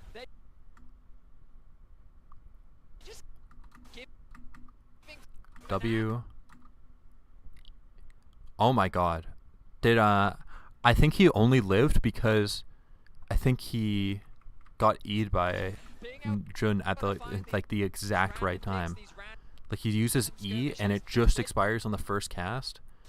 And then yeah, he W and then E. Yeah. Look at that. Jesus fucking Christ, that's so I think that's what that is, right? What's this icon right here? I assume that's the Milio E, no?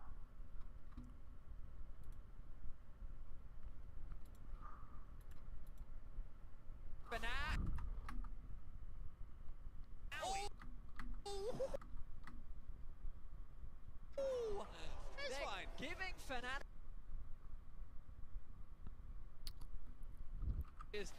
oh no, it's not the Milio E.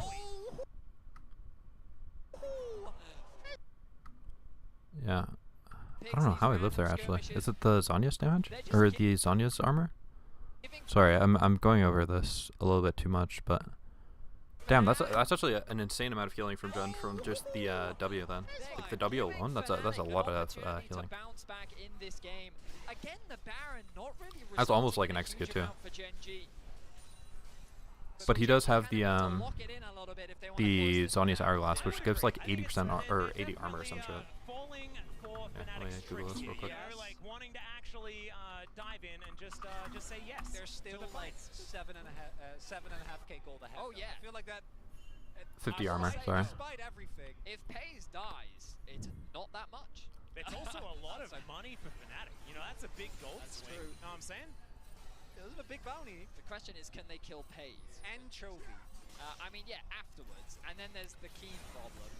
But, you know, one problem at a time. One at a time, one at a time, okay? To be honest, I would have expected that to kill on the Draven. You know, you have to choose them. But. So we'll get to the first bridge. That's going to be the Pays bridge. And that one is looking like it could be possible, at least before a GA does come through, as Canyon, Wind becomes lightning, not going to find his backside, and he's able to get himself out of there. Look at bot lane, though. Keen sitting isolated means that Fnatic overcommitting 5 members towards the top side to try and find a pick.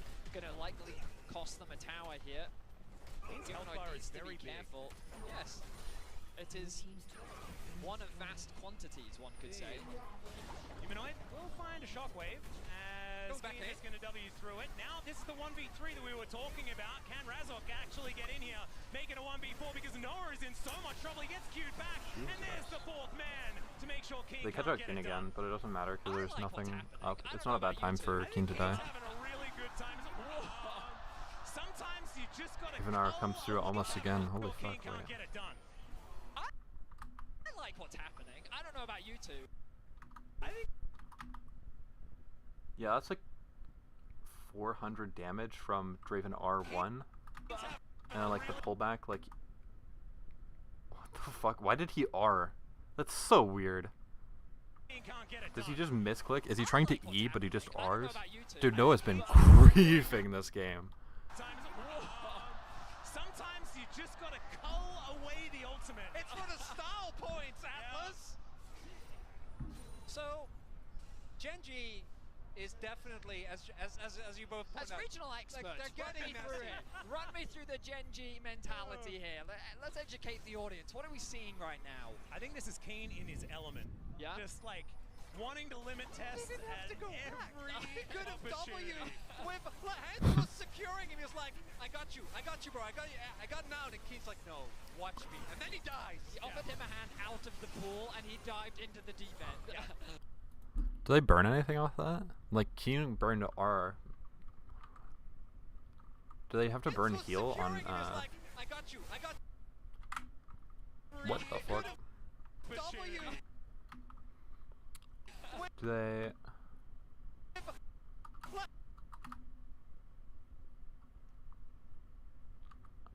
Wanting to limit tests at every Good of W. opportunity. With Yeah, they heal humanoid. So they burn Milio heal. securing him, he was like, I got you, bro. And Milio ult. ult. And Keith's like, no, watch me. And then he died. That's actually kind of an advantage for The man out of the like pool, that. and he That death dived is into actually the pretty good because they die. They gave over like whatever, like 300 gold. There's no shutdown. But they burn Milio R plus Milio Q. So now Lucian has no cleanse. Like if they get a CC onto Lucian, he's dead as fuck. And not even just Lucian. Like Xin Zhao, like Orianna has no flash right now. Like it's actually like you might think that Keen is griefing there, but to create such an imbalance in summoner spells and ultimates like that, it's so valuable, especially in this point of the game, where 300 gold matters less than the abilities that they burned on the side of Fnatic. Or a fight where Fnatic is actually able to get through multiple members on Genji. The mid lane turret is still standing throughout all of this, right? So as long as Milio Fnatic ults back is up. just gonna extend the game, and I do think that I really like what Genji have when they get But they've split. been, it looks like they've been able to use the fact that Milio has no R to establish vision control in the bottom red side part of the bottom red quadrant of the map. For obvious reasons, the Aesol being the most prominent one, but it's not like the Orianna isn't going to be able to do insane amounts Trying to of get damage. mid prio so that Fnatic can move into their own jungle and start trying to contest this dragon. Like Fnatic has to fight this Drake because it is soul point, and this is why soul point is so oppressive, because Fnatic can't burger flip and try and go onto the Baron.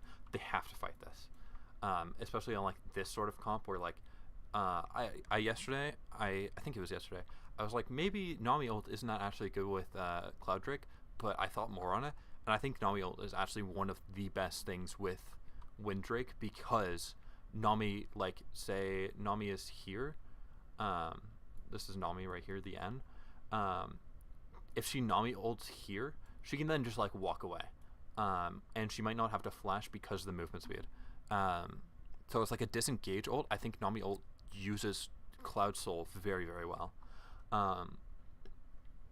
It's also very good on Keen, who like after you're ulted and you just want to stick on top of somebody, and they have the Iceborne Gauntlet. It's also very good on Canyon, who's just like, he literally ults for movement speed. Like that's all that Kha'Zix's ult does. Like it puts you invisible, but it puts you invisible so that you can get in range of the carries, which is like movement speed really helps with that. With all of the CC immunity that you Oh, they're going. Canyon throwing some void spikes around. Fnatic. Raza I was looking gonna for that say they need to opportunity. find a way They're trying to into punish the them dragon walking pit. They in. found one. Yeah. They're forcing the ult out Good from job by Canyon. Canyon to Very Canyon's playing fast. this Especially when he situation does very press that well. R button.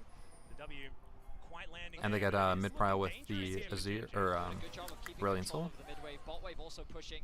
Fnatic are just kind of awkwardly abandoning Just a lot pushing of his farm limits, to not be going able too to contest far, this not Dragon over pushing. Soul. This is a very good position from Genji because they were able to get the minion wave in. So if the fight here looks bad, well I guess just here, like if this looks bad and they are able to force onto this sort of thing, if like Canyon and I don't know like Pays or somebody get out of the fight, since they have the mid wave pushing, if Fnatic, which they are forced to do if they win this fight, they're forced to go into this so that they don't give over the soul, then Genji can push down mid and potentially get a inhib turret. Like it's because they were able to get the mid wave, they have gotten insurance for this fight. So even if they lose the fight slightly, they are able to peel off of it and go mid instead, Good position as the and ultimate potentially available. leverage that into Baron. Canyon just once Um, again poking his nose in. Like the important part here is Genji has forced Fnatic to respond. Like Genji can kind of just coast at this point, whereas Fnatic is forced to make a play. Because if they just don't make a play, then they're just slowly going to bleed out. And this over to his team as well. The buff will also help heal him up passively. If to make like a different reference, to put it in perspective, by doing this, it's like say in chess, I don't know, you're the the white king is here, and the black king doesn't matter, right? And the black queen, let's see, BQ, is like here, right? And there's no other way to block other than having the white queen like go up here or something. I guess it would be a better thing if it's like WQ and then they go up here, and so they are forced to go into here, and like maybe that ends up poorly, and like maybe there's some like knight or something, like some weird shenanigans and shit. But what they're forced to do is to take a disadvantageous trade of losing your queen so that they don't lose the game. Still finding more and more of these W's from Canyon, and now the fight has broken out. They go in. What the fuck? I saw this. I didn't realize it was this game. The Aurelion Soul bug. Because this is so bad for Fnatic right now. Like, if this Aurelion Soul ult comes down, Noah is forced to flash out. Keen W's and like almost pushes them out, but since he W'd, they're like forced to stay there. They're like CC'd. Is it because... What the fuck? I don't even know what the fuck happens. How? How did that even happen? The Aurelion Soul is getting fucked. That's...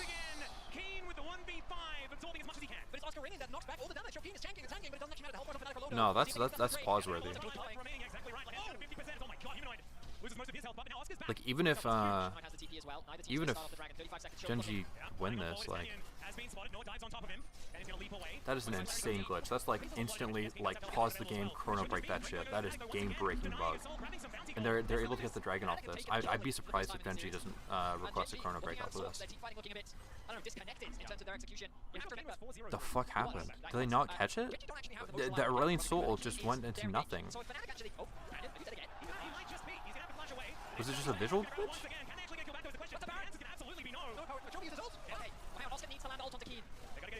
Chovy's got the singularity in the pit as well. GENG, I don't know whether they want this one. Bubbly's going to connect. And now Chovy breathing on them. That's going to be the trade taken. Now Shockwave goes wide. They just need to get out of there. Utilize this Baron as best they can. Oscar going down low. He creates enough distance. The culling gets rid of Pace as well. And GENG, there's nothing they can do. Fnatic actually get the Baron. GENG have made one too many mistakes, and now Fnatic are fully back into this game. The goal is going to be less and less. A death cap is going to be secured for Humanoid. Fnatic stand a chance of getting a big win over GENG in this series. Starts again with Canyon getting caught. So because of the Aurelion Soul ult bug, Fnatic is able to get Dragon plus Baron because they don't lose the fight as hard as they should have because of the Aurelion Soul ult. Did it just visual bug? Like, why is this not chrono broken immediately? Like, that's Aurelion Soul big ult. Like, that's huge. That's like a huge thing to just like lose. Like, why does it just disappear? They don't even take the damage from it. Like, I'm watching Noah. Yeah, no, Noah doesn't take damage from like the big ult. Like, what the fuck happens? Does Razor go in? Like, is it? I don't understand. Wait, we're going to Fandral. This is actually important. Let me pull this up.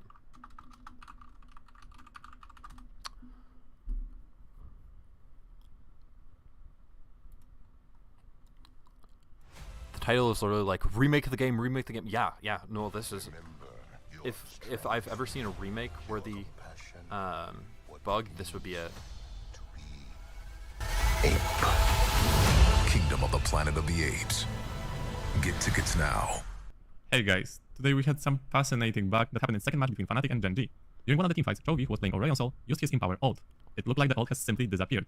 It caused a lot of confusion to everyone watching this, but spectator bugs aren't very uncommon in League of Legends, and we can clearly tell that at least some of the Fnatic members got hit by it. So then the question came, was it just a visual bug? Spoiler, it was not. It was not only... Wait. Was it just a visual bug? Spoiler, it was not. It was not only a major like visual Oscar bug, got hit but by also it, a big gameplay bug. There has been a lot of discussion about this on social media, and I'm here to clarify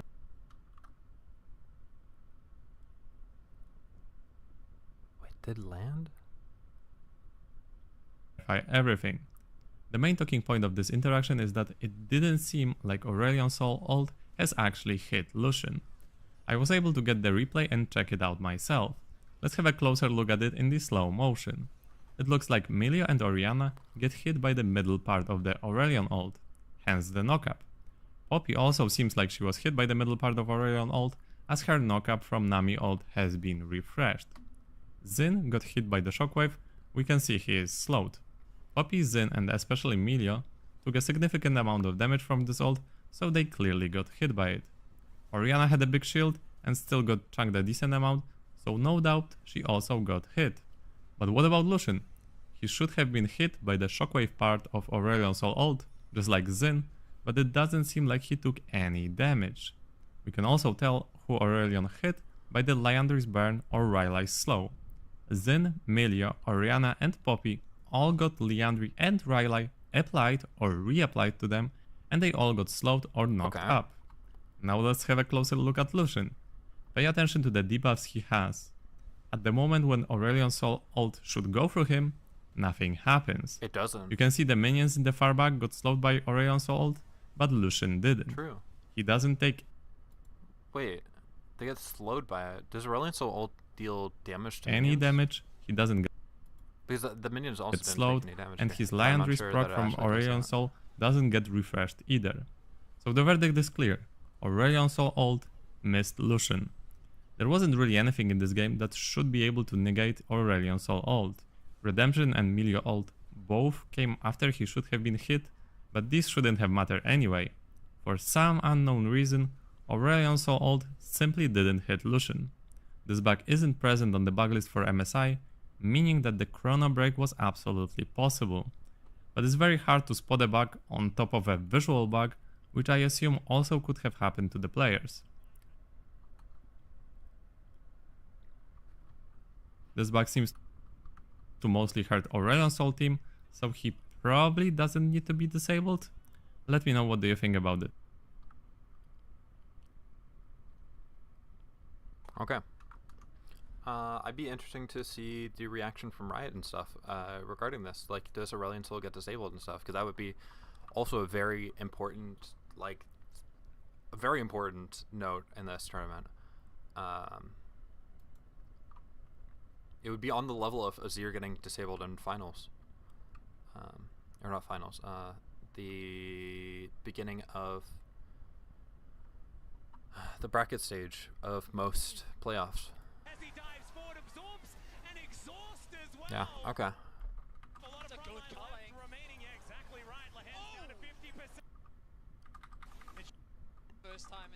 Okay, let's... So because of that, they get the Dragon, which is good, and then they also get the Baron after killing Canyon. Right.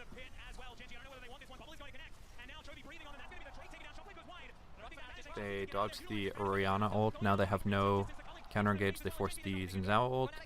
Xin Zhao has no flash, no ult. They can potentially look onto him from now on. He does have Milio ult, which could cleanse it, but that is a bit rough.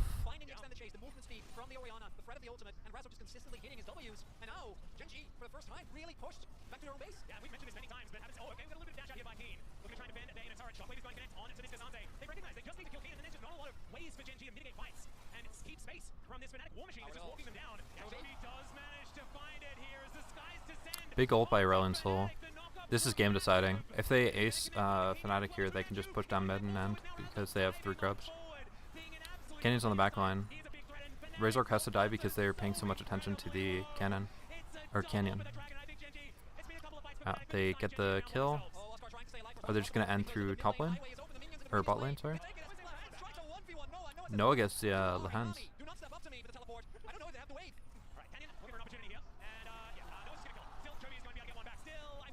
They're going to be able to end through bot lane, probably.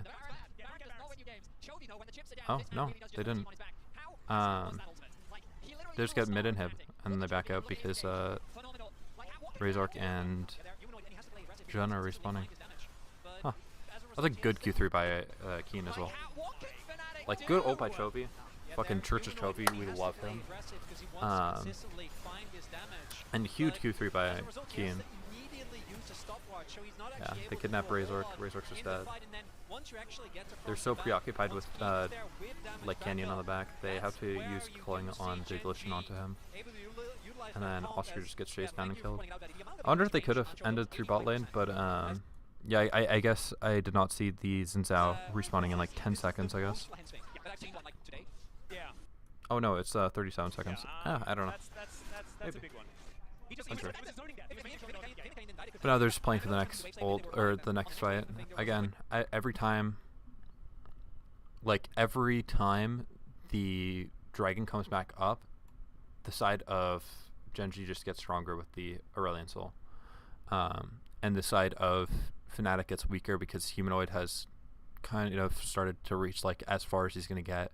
Lucian is going to be dealing less damage because they can't get as much prio in the they can't get as much of an advantage in the mid lane through Lucian culling and just like damaging the carries of Genji. So Lucian's falling off not because he's dealing less damage, but because of the situation of the game.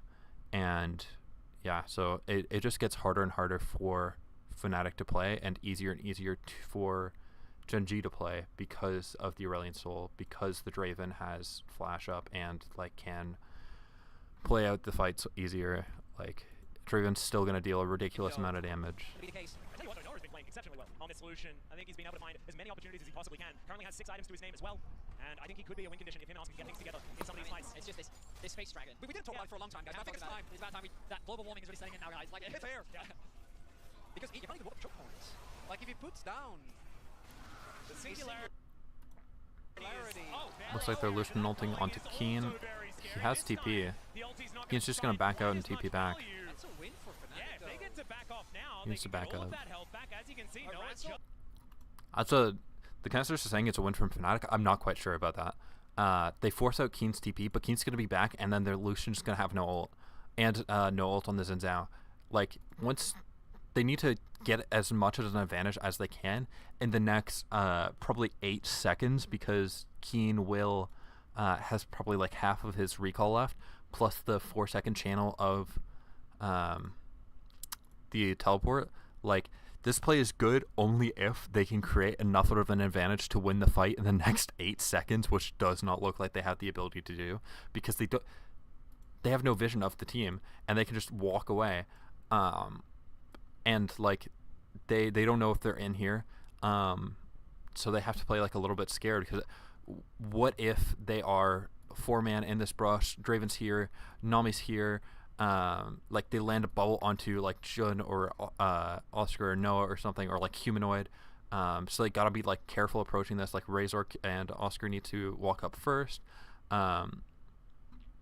Yeah, it gets really, really scary. Like what if Canyon has like a flank or something? Like what if Canyon, because he was last spotted here and then like spotted going off vision, he could have wrapped around and like been sitting in the pit or something, and they could have like trapped play here, have Canyon go over and access the back line. It gets really, really scary, and they don't have the ults to like have as much of an advantage as they want to. Like it looks really good. Oh my god, they burned Keen out of the fight, but Keen's about to be back, and they lose hard once he's back. Ultis have been used. Chovy's is down, and as you rightly said, that's usual. Lahens is gone as well. Yeah, Whirling Death is there, but pays so hard for him to Keen's walk TPing up. in. Straight getting taken down so incredibly low. There's the Keeper's verdict. That's going to Okay. get rid of the dragon. Now Fnatic And needs that to is get a out. Third Cloud Drake here for Fnatic. Whirling Death not finding any value here. Good And job, now good the job. Don't. dashboard- If you get aced here, you lose the game. If you kill Pace here, I'm not quite sure you win the game, because Chovy won't die, because Chovy's over here. Flashing onto Pace here, like again, it looks good, but I'm not quite convinced it is. Whirling Death not finding any value here. And Yeah, you now flashed the onto Pace, dashboard- burn Pace flash. Now you just gotta back out. You gotta back out. You gotta back out. Keen's on your entire back line. You need to peel Keen off of your back line right now. Chovy's coming in. He has ult. These Anyas. Humanoid's dead to Canyon. You're all just stuck in the pit. You're all stuck in the pit versus Aurelion Soul. You're gonna get poked down by the Kha'Zix. Yeah, you're forced to fight. They go into Noah, like they trade no trades onto Cannon, but you just lose the game now. They have super minions pushing down mid. They just end the game. Chovy and GENG will finally get their ace. Too many problems, unfortunately, for Fnatic. They take care of Keen, but the damage dealers are still alive. The death timers are too long, and as long as Hayes is alive, I think that's going to be it. A 44-minute slugfest back and forth, team fights galore, but GENG are going to close out game 2. I think this is definitely a much better showing though from Fnatic, showing that they can definitely go toe-to-toe with GENG. The inevitability of this big old Celestial Dragon in the mid lane, certainly a problem, as GENG will finish off the Nexus with an ulti. At least what it looks like. And they'll move to match point here in their first series at MSI. Jesus. And that game, Alright, I'm gonna Chovy leave the obviously is video always, playing, as and he I'm gonna has go been grab water for real quick. this entire year, as he's been for GENG for the last 2 years, going to be a big talking point. But I also want to give credit to Pace. I was very pleasantly surprised by his Draven. I think it is the type of pick where, particularly in mid to late game team fights, if you overstep into the amount of burst on Fnatic, if he had mispositioned in a couple of the fights, Fnatic at times, especially when they got the Baron, were so close to actually breaking open GENG. In the end, it wasn't enough. Yeah, I feel like it was a little bit of a look back to the Pace that was praised so much when he was down in Challenger, Pace right? that was promised. Yeah, this is the Pace that we were supposed to get, but instead there are too many carries on his team, and so often he has to take a back seat. I will say, an uncharacteristic performance from Canyon. Getting caught out a butt. Yeah. Absolutely. And, but as you rightly said, it was difficult for Fnatic to really translate that into any significant objectives. They were able to get the Baron, but the Baron was the folly in this game. 3 Barons every single time amounting to nothing. So, and GENG sort of should have known this, right? Because they've faced up against T1 so many times where it's just Barons go back and forth. Doesn't actually mean anything. You have to find yourself a team fight to make something happen. But really good to see Fnatic put up such a good fight here in game number 2. There might be some promise moving towards game number 3. But let's head on over to the analyst desk to break that one down. Thank you so much. Maybe there is some promise. You know, personal biases aside. My leg hurt. I've been standing for 2.5 hours now. So we are sitting back down. We're going to be a little bit chiller on the last game. Okay. A Vayne pick for Keen. That's Bright interesting. smile on his face, which I'm a little worried about. And Okay. Okay. So, let's talk about this. Rumble ban into Keen. We've talked about the Rumble ban extensively. It's a flex pick. It's a very strong lane. And they obviously want to play the Varus Ashe. We see this later on into draft. There's not a lot of ways to know this as GENG, but we as like past hindsight, we can see that this is why they are banning Rumble, because they want to play this early aggressive lane. So they don't want to like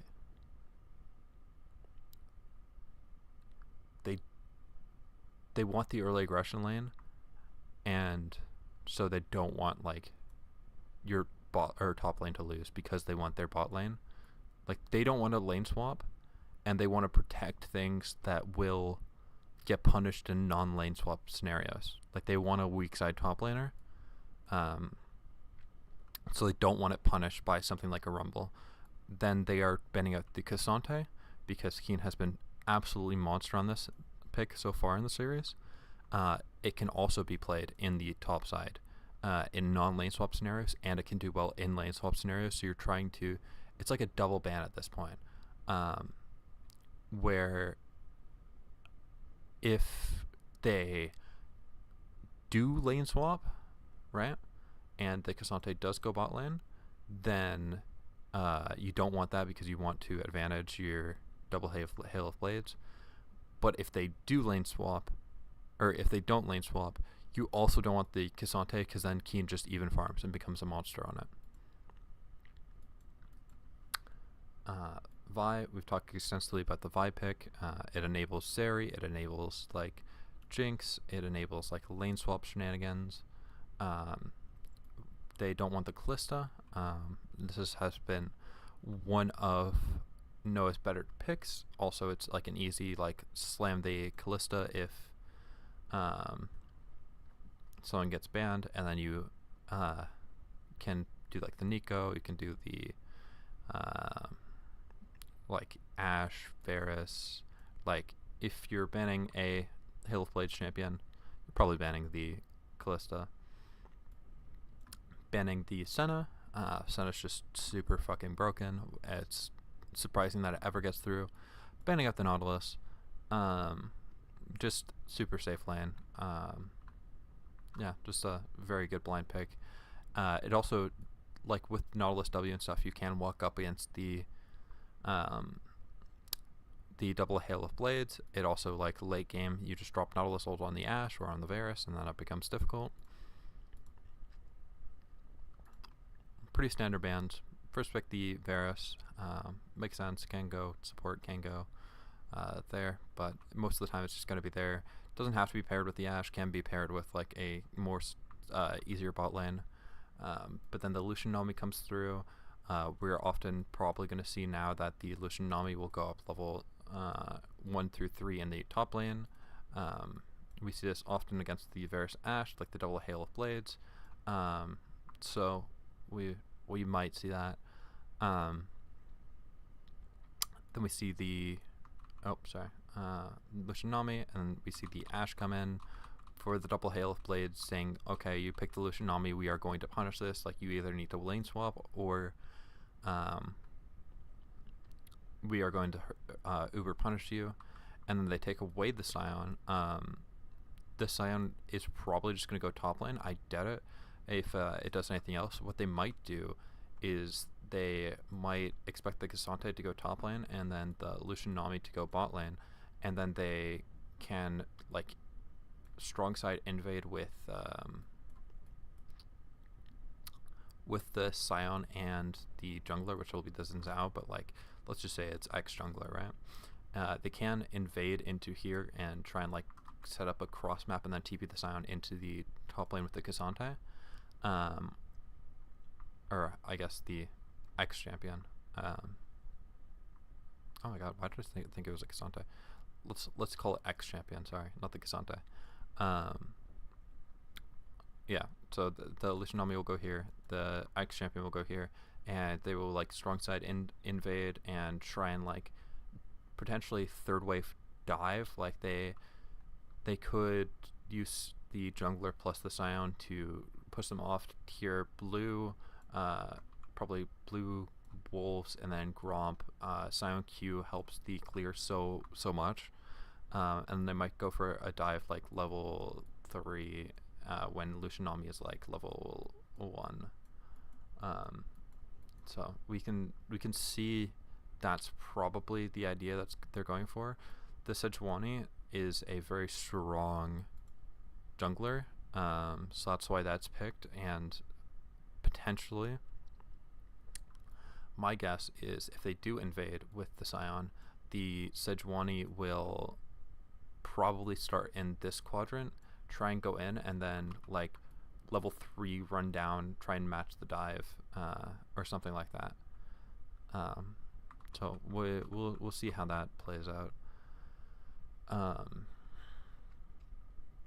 We go into the second part of the draft. We ban out Humanoids champions.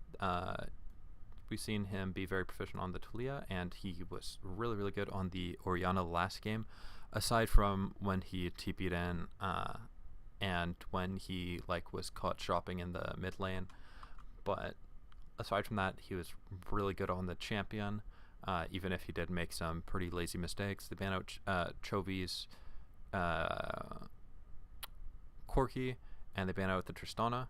Tristana pairs very well with the Sejuani, and it's a Chovy special. Has very good push in the early game. Could ruin the invade sort of thing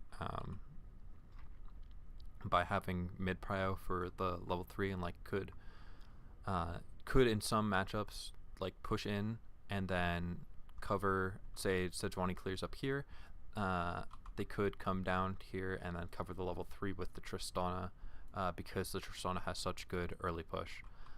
So I do really like this Tristana ban. I think that's really smart. Anyways, so coming into the second half of the draft phase, they pick up Vayne. They know that the Scion is probably going top lane, and Keen is he's played Vayne in finals, I think. No, it was Owner, or not Owner. It was Zeus that played Vayne, wasn't it? Like this is a counter pick into the Sion, because Vayne just like shits down Sion's throat for the early levels, and then just like outscales. She does really well into this. And then the LeBlanc pickup for Humanoid. We saw this in the series versus Cream. It stops the like Ahri coming in. It stops like the Azir is a bit harder. It's very difficult to play these champions into the LeBlanc because LeBlanc gets pretty much a free lane, and that's where like Humanoid wants to be. Like Humanoid wants to get a free lane and then use his like ability to play well on this LeBlanc pick to create value. Then Xin Zhao comes in as well, pairing AD mid with LeBlanc. This is a very strong early game jungle. Like they can, like the Xin Zhao can clear, and then the LeBlanc can get in most matchups like the ability to push in the mid lane and then move down for the level 3 gank. I think a lot of this game will hinge on like Ashe Varus. They're gonna stack waves and try and dive level 3 versus the Lucian Nami, and like how well they can do that. If can the level 1 do well into like the invade, and can Sion clear with the jungler, and can they get this off? Yeah. Azir comes in. It's just like a pretty safe scaling mid. But we're gonna have to see. Like this is going to be a very interesting early game. Yeah. I wonder what Gen G's reaction to this will be, because if I'm seeing it this, I think Gen G is also seeing this. And instead, and I think they. Okay, the dragon once again. I hope. Well, Azir. I think Azir is often something that Chovy gets bullied in play by Gen G. He's not necessarily being Understand. someone that. Oh, it's an Aurelion Soul. Same sort of thing. The same sort of point as the Azir. It's a little bit weaker early as well, though. They might be able to roam down with the Aurelion Soul W, but it does not change the nature of what's about to happen. The lane swap was coming, but Fnatic do have a very powerful bottom lane, so I don't necessarily like. They looked at the beginning of the draft like it's Gen G that had the pressure on them to swap, and now it's feeling like it's the other way around. But the Sion's there, so Fnatic should be able to do it pretty well. I don't really understand, but I'm excited to find out. I'm excited to find out. I'm very much expecting something like a split map to try and basically cut Canyon off from assisting the bot side of the map. But we'll see how things go. We look back to game 1, and even though the bot lane struggled from Gen G, they were able to make their top lane work to perfection, and I think that the early investment in the grubs is something that when you give to a Vayne is going to be this massive side lane threat that I think even a LeBlanc is going to struggle to deal with, especially if we see that investment into the Hex stringer from the Vayne too. So Gen G maybe having a little bit more fun with this draft this time around. Most winnability. Let's get in the game already, eh? Player love to play split push, but not necessarily make their way out as a 5-stack onto the rift. See, here. look, the 5-man invade. They're looking to cut Gen G off from the right side quadrant. They go onto onto Chovy. They poke him out. From Humanoid. They're trying to root We talked about the potential Gen G out of the jungle. They just want to split map it. trying to cut off any Shouldn't from the bot takes side the of sweeper, map. They're gonna clears have out. available to them. Great initial start. Gen G immediately cross mapping. Yeah, you got lands already on the top side of the map, so it looks like It's Gen G. Gen G's pushing Lucian Nami up in the top lane. Yeah, it looks like they're just going to sack the Vayne down into the bot. Or are they just not going to? What are they doing? This is a very interesting turn of events. Does Keen have E scaled level 1? They ghost onto Humanoid. They have Q. They chunk him out. Humanoid needs to probably PV back. This is a very common strategy. It's crazy that Humanoid has ward and didn't ward that brush, knowing like this is such an this is Humanoid being lazy again. Like I mean this with all respect. Humanoid should know by now that when they go for a lane swap scenario, they're gonna sack the top laner, and so many times Humanoid should know this because they did this with Osgurden in game 1. That the top laner will come in and try and gank early. So he just comes in, loses his TP for just free. Like because he W's in on the Aurelion Soul. And flash. He loses both times level 1. Because he just doesn't eat his veggies, like set down the groundwork of just placing a ward in the topside river, which is like the it's so easy to do, and you just get punished so hard for not doing it. They are doing the Sion, helping with the Xin Zhao clear, and now they're not even like Gen G is going fuck it. Like if you want that, we're not even going to contest this. Like, we are not giving you the dive angle. Like, we're just going to let you push your little waves in, do your thing. We're going to, like, cross map with the top lane. That's going to be a whole miss because Oscar Rin obviously being signed. I think particularly with Unsealed Spellbook should be fine to... Even if Are they looking for a dive onto Humanoid because he has no flash? Can we show where... is Sejuani on Wolves? What's going on? Oh, they're looking for a dive on top lane, it looks like. They have to move Zinzao into the top lane now. This is a good response by GENG. Yeah, the whole game plan from Fnatic is ruined now. They get first blood on Pays. Getting level 2 on the Lucian Nami. They're gonna push another wave in. Do they get level 3 off it? They get level 3 on the Lucian Nami. They re-dive the Scion. Lahen's get executed. That doesn't matter. Okay, well, the game's literally just over for Fnatic here now. Why is game over? Because Lucian Nami got level 3. They dodged the Hail of Blades lane. Lucian now has 2 kills. He's going to back get Noon Quiver. And now, with Lucian with Noon Quiver, he's just infinitely better against the Varus Ashe. Actually, he's probably not going to get Noon Quiver, actually. He's probably going to get Ninja Tabi. Or Plated Steel Caps. And then the Varus Ashe can never contest him. They have like a losing mid jungle like later. They have a winning matchup in top lane. They can get like the first grubs probably, but then like the second grubs they're gonna have ultis. They like it gets even, and then if they move their bot lane up for like second grubs, then that gets really scary. And they're going to push in another wave. Their top laner, where's Vayne? Oh, Vayne's just here. What's Vayne doing? Is she also going to recall? Like she's going to walk up vision and recall? Yeah, look. Nami's already walking bot lane. Just now hit level 2 with one of Sons available. I mean, crucially, Oscar's going to be able to go back to top lane once again. And it's true that Pays off to a fantastic start, being able to secure those 2 kills. But I don't think Fnatic is too concerned about it. We'll see if I'll eat my words soon enough, given that Lucian starting off this strong is always going to be a scary thing to have to deal with. But we look back at this, and the tower just does so much damage. It stacks up so quickly. There's a second shot onto Canyon, the third one onto a level 1 Key, and then the fourth one onto Lahen's means that he definitely didn't think he was going to die. Doesn't even matter. Like Lahen's literally just got back faster because like the XP doesn't matter. Like yes, he got XP onto the Scion because of that. Like they got the kill XP, but that doesn't matter in this matchup. I don't think, because I don't think levels is what's going to break the lane for the.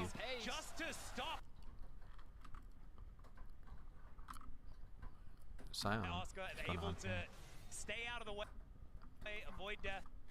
Ooh. Yeah, Jun just comes back at a really good time. They flash onto him. They burn the cleanse. Are they gonna kill him? I think Pace might be dead here. Nice. That's a good job. Again, Jun is doing so well in this tournament. He is the shining star of Fnatic along with Razork right now. That actually really helps the bot lane of Fnatic. Good job. This is also, yeah, like the caster says, it's good from Jun knowing that Lucian has no flash from the early play.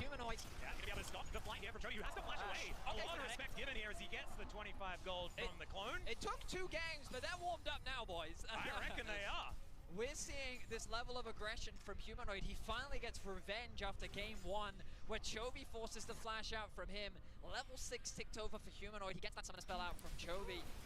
Okay, so they have the LeBlanc and the Zinzao, but they lose grubs, the first grubs. That's scary. Repeated dives from Canyon left him very low. He wasn't able to take a large part of his own jungle, so Razor was able to pick up a huge lead when it comes to the experience as well as the CS. He was about to level up. He's going to hit 6 and have a big window there, although looks like GENG is just going to look for the cross map here with Canyon picking up the grubs. Really great. Going over to Fnatic. Yep, so I'll take the first cloud here in this game. Not gonna be Are they going to try and dragon stack? Is that the plan from Fnatic? Is they're just going to try playing full bot side and just dragon stacking?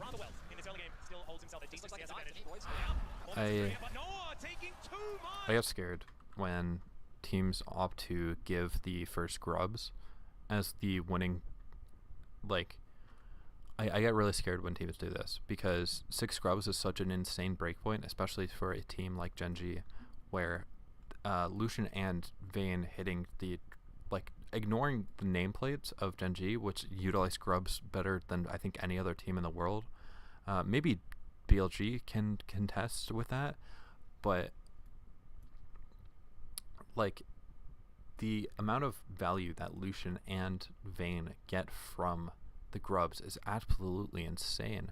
So giving over that and like having them being able to threaten the 6 grubs while you get a dragon is, I think this trade is always good for the side of the grubs people. Hey, boys. Oh yeah. 4 versus 2 here, but Noah taking too much, and he will be taken out. Pays answered as well, but a 1-for-1 is not what 1 Fnatic for were 1 on looking the for tower still. dive. That's Lehens should be taken out here, and it's 2 a for double 1. kill for That's good on Humanoid. Exactly Humanoid where they want should that like money to win go. mid lane really Misplay hard. from So Noah to start off. because of this play, they should have like priority for the second grubs now. Whereas like it might have been more risky with them hitting like level 6, playing for the next grubs and having ultimate available. This makes with the 2 kills, it makes it much more advantageous for Fnatic.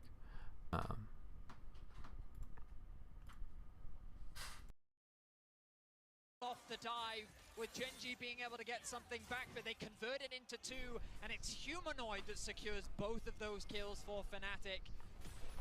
A perfect position for the LeBlanc to be as we approach 8 minutes into the game. It's going to make it so much harder for GenG to play out these side lanes, as this is what we've been talking about, the issues of GenG, and even with Noah messing up, taking aggro as he gets bubbled, ends up going down with the final turret shot. But with Humanoid That's a good dive look from Fnatic.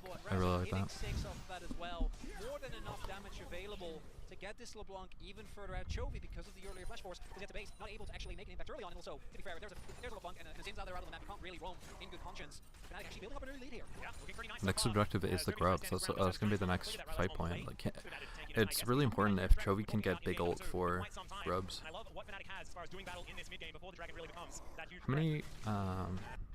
Let me Google this. Let me steal my Google.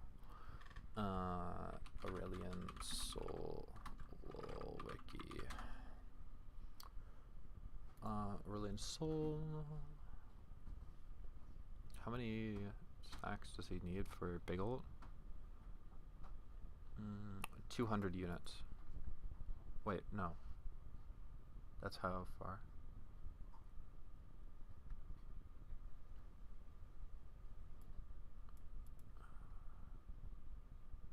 Gathering 75 Stardust.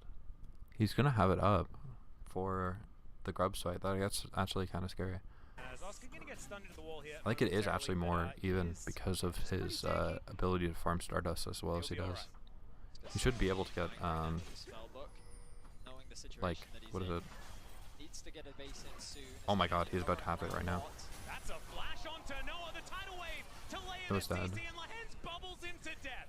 Canyon tanks up Yeah, no. there for a little Genji longer than should he be wants favored to, now but because they're Noah is gonna just being targeted here probably by push GenG. this wave in and then Confidence from recall Canyon there, Noah's and got send no their one doesn't bot have lane his up flash to because top of the lane or earlier something. mishaps. Chovy, take your dragon for Right? a walk, and Chovy's gonna be wiped Uh out. oh. Razov's the one that picks up the kill. Wait. Okay. Wait. Because he didn't have big ult there, but he had 79 stacks. No. Your dragon, Oh no, he ulted at 74 stacks. That's actually how long is Chovy ult? Dragon Aurelian Soul ult is 2 minutes cooldown, rank 1. He's not gonna have it back up for the dragon fight. This is actually really good from Fnatic now. This is a bit of misstep by GenG. What I think GenG should have done is they should have cleared this wave. I think none of this matters because Pace should recall. So like even if he's like here, as long as he gets the wave in, it shouldn't matter. They send Pace back into base. Keen should be walking like bot lane or something because of this. Actually, he doesn't have TP. What do you even do here then? Okay, let me think.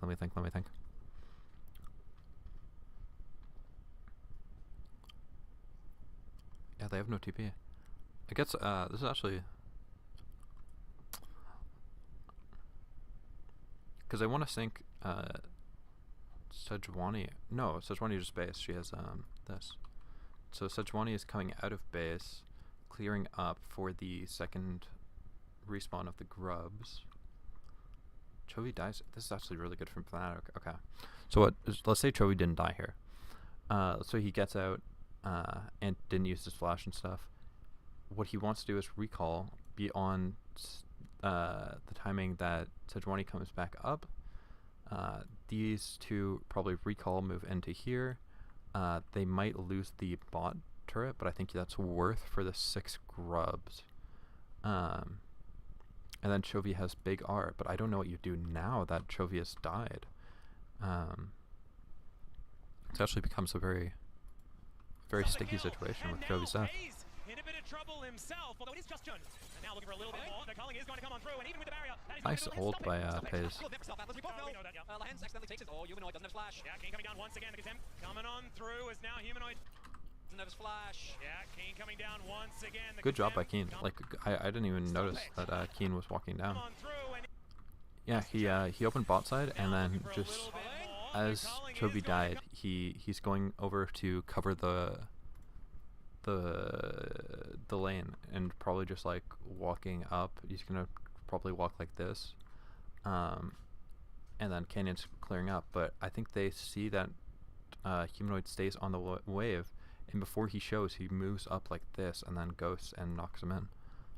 That's a really good adaptation by. Come on through, and even with the barrier, that is not going to do it. Lahens, stop it! Stop it! That's very good by Keen. Oh, and he's doing the pocket of it. I love watching GENG play. Yeah, and now instead of walking towards Raptors, they're walking here because Humanoid hits the turret. Lahens accidentally takes it. Oh, Humanoid doesn't have his flash. Yeah, Keen coming down once again. The contempt coming on through. Good job by Keen. Humanoid trying to run his way out. Does try to be a little bit tricky, but they found the right one. And they get him. Okay, that's huge because now Chovy's back up. Humanoid's dead. Since I was bot lane, and now they're just gonna move in, and they have Vayne, who is very like the top side of the map is now winning because these two do not outperform these 3. Even with Chovy no R. And also Chovy is going top lane, catching the wave beforehand. Just like a small little optimization. They just send Lucianami back mid, and Chovy gets all these, like, all that stacks of the Aurelion Soul Stardust.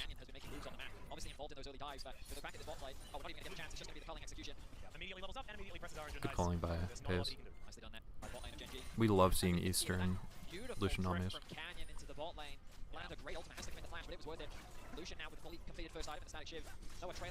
Oh, look, they're getting 6 scrubs. That's actually like very scary. None of this matters. They might force out Oscar TP. But yeah, looks like Oscar's just gonna try and die for the wave. Oh, they're going on to Paze. That's a great look from Jun again. Like, Jun is performing so well. Whoever made that call, insanely smart. I think probably would be Jun making that call, but Jesus, yeah, really good. They have 1 grub on the side of Fnatic though. And now they get Dragon. Oh my god, GENG just wins now because they get Dragon plus the 5 grubs, so they no longer have Dragon stacking on Fnatic. They have a losing mid. They have these guys that are just permanently going to push. 6 grubs is insanely good on Lucianami because they can permanently hit the turret. They're probably going to move up and grab the Herald now. They're getting outscaled by Chovy. Chovy has big ult. Still, he saves it. So if they even try and contest, Chovy has the big ult, or he can just save it for the Rift Herald fight. It's so bad for Fnatic right now. I think he was hoping to buy enough time for Oscar Renan to be able to TP back into the fight. Fortunately for him, it wasn't enough. Good job by Humanoid. Oh my god.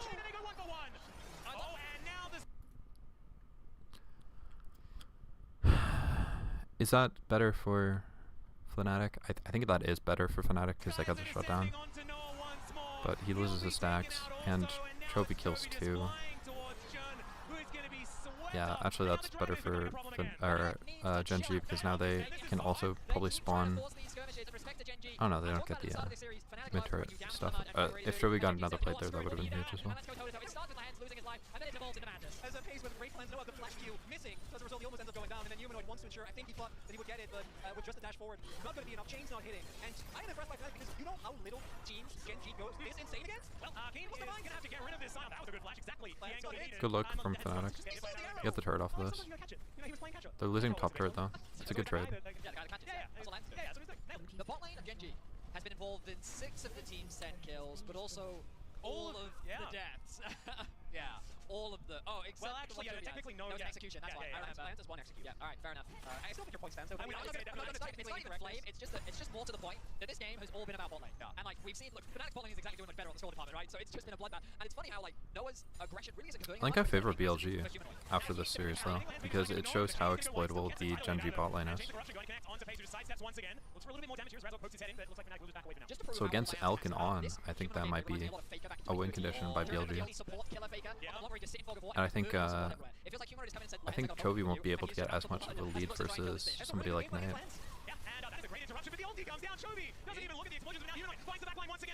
Good fight from Fnatic.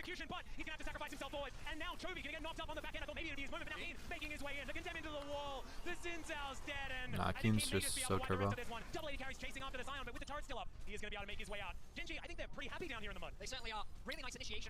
think it was looking like a good fight, and then Keen existed. GENG just positioned better. Pace is under really no threat. And you can see Chovy in the midst of all this madness still finds himself at 4-1-2 on his Space Dragon. You know, it really is. It's again, if the top side of GENG, look at you guys doing great. Keep it up. And the bot side of both teams, honestly, just going in, going aggressive. Here you see. Like, Jun gets picked off early. Humanoid comes in. I think he's just gonna go into Lehens, no? Oh, no, that's Oscar. He does go into Lehens though. And he comes back, dies to Paze, but Paze is so far out from the rest of the team. Oscar has no ult, but can continue chasing potentially. I don't know. Like it didn't look horrible for Fnatic. Ring gets caught. Kenyon should also die here. I do like Fnatic not losing without a fight though. This is very promising for Fnatic. I think they can, given the right circumstance, I think they could fight against whoever ends in the lower bracket against them.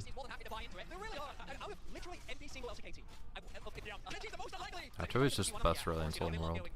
It's not even close actually. He has big ult for this fight as well. Like, jeez, little wish. That's so disrespectful by Humanoid. He goes in and then, like, as soon as you go in, I think you needed to immediately go back because you know Kin's gonna try and ult you. Like, I don't think you win from that position if you die early. No.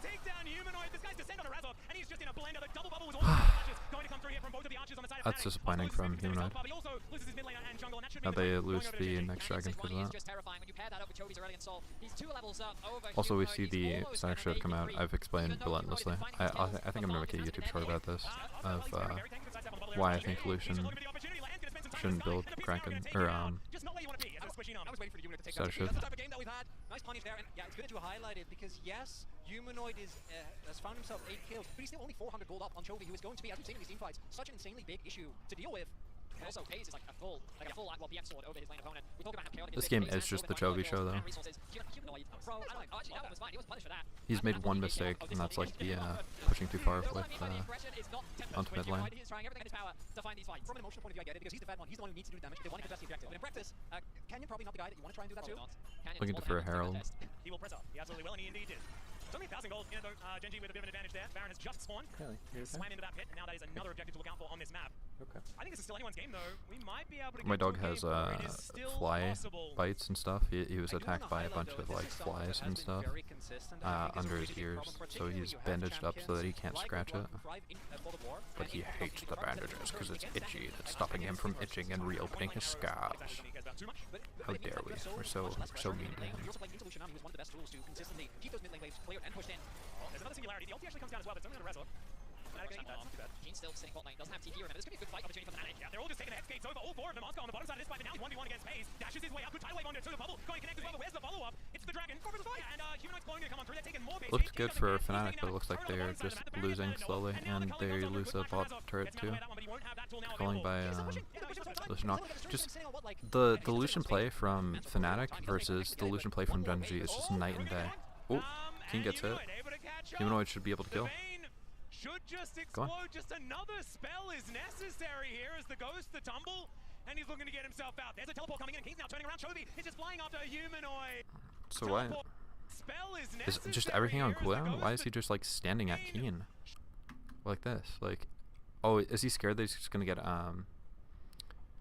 you know, he's scared that the Vayne's just gonna eat him away, so he can't like W in. Just another spell is necessary here as the Ghost, the tumble, and he's looking to get himself out. There's a teleport coming in. He's just so scared that he's just gonna get. He was waiting for his Q because he can't reliably hit his W because the Vayne can condemn it away. Yeah. Oh my goodness, guys. TPs, if they're up, they're not going to be up for long. I can tell you that right now. It's unfortunate. TP coming up from you. Hey, you know, Oscar winning, that's spellbook. So it's a trade-off. It's a trade-off, Daddy. And he didn't want to use his W and get cancelled because then the Aurelion Soul could just kill him. Yeah, look, he has no CDs. Now, by the time his W is up, his Q is like, yeah. Cooldowns are up soon. I think he probably could have W max distance and then buffered the Q. I feel like he could have actually gotten the kill there. I think he had the timing for it. But he was scared that help was on the way too much and didn't want for 1-1 for that.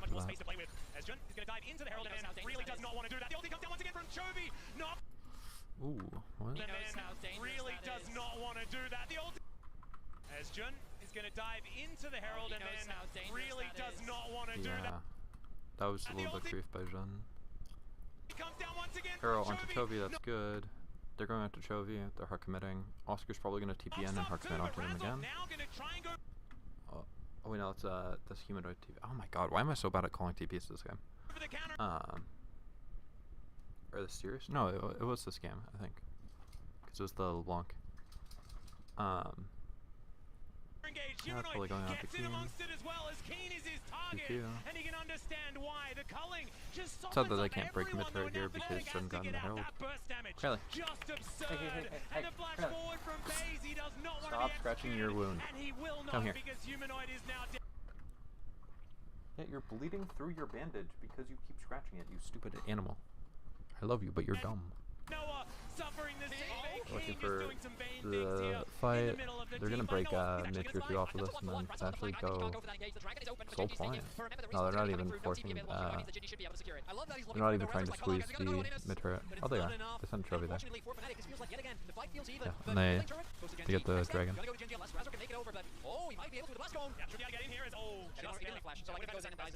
You know, they have soul point, and the game's practically over because now they can force fight that they're going to be. Like they can force an advantageous fight by threatening the soul or the Baron now, and like Fnatic always has to answer the dragon or like risk getting soul point taken over. What soul is it? It's class soul, right? Oh, it's Hex. Oh my god, you cannot give Hex soul off, especially as like Lucian Nami as well. So glad you spotted it. And now Chovy once again. Sorry. Immediately collected. He's trying to So glad you spotted it. Scab again. Come here. You need to sit with me. You've lost walking around privileges. Now Chovy once again breathing, but Humanoid wants to stop that. He's gonna have to get out going on Razork, burning the GENG, but they are still bearing down on them, and now Keen's running amok. Once again, he gets into position, but the chain is fantastic. They've got too many threats though, and it's now FaZe that dives on, manages to kill both of the solo laners, and I think that should be Baron here for GENG. Fnatic, they just get hunted down. GENG 5 members strong, see the Baron, and there's going to be no one standing in their way. A convincing team fight with Fnatic having no answers. Either GENG is poised to sweep the series. Here it starts off Noah. Canyon getting the smite on the edge of 9, right? Noah feeling safe, has both summoners available as well as his spell shield. But against Canyon, that unfortunately isn't enough. And the amount of extended chase that you have with Nami, Aurelion Sol with his slow and his singularity, and a Vayne passive, like you're just not going to get away. If you're committed to a fight, it's going to be to the death. And unfortunately for Fnatic in this case, so much damage available here. Yeah, if he does a tumble into Varus Q's and dies, Keen gets just... Yeah, if he's 1v1 aside on the side of a fight, He's getting silver proc, man, but strong stats. FaZe is just continuing to get stronger. 8, 4, and 7 now the kill score. Maybe he was 4, 4, and 7 earlier. He's only continuing to get stronger. His positioning in these fights has been fantastic. And Fnatic now find themselves, once again, with their backs against the wall. That's certainly been the big story for me in this series, has been the fact that FaZe has stepped up so much in comparison to his previous domestic performances, but now the fact that FaZe has stepped up so much in comparison to his previous domestic performances, but now, speaking of stepping up, that is not what you want to be doing as Oscar. And he is going to be taken out here by Chovy, another kill under his belt, and the skies descend onto Fnatic once again. Razov going to be taken down exceptionally low. The turret will now be taken in the mid lane as Keen is just getting things done.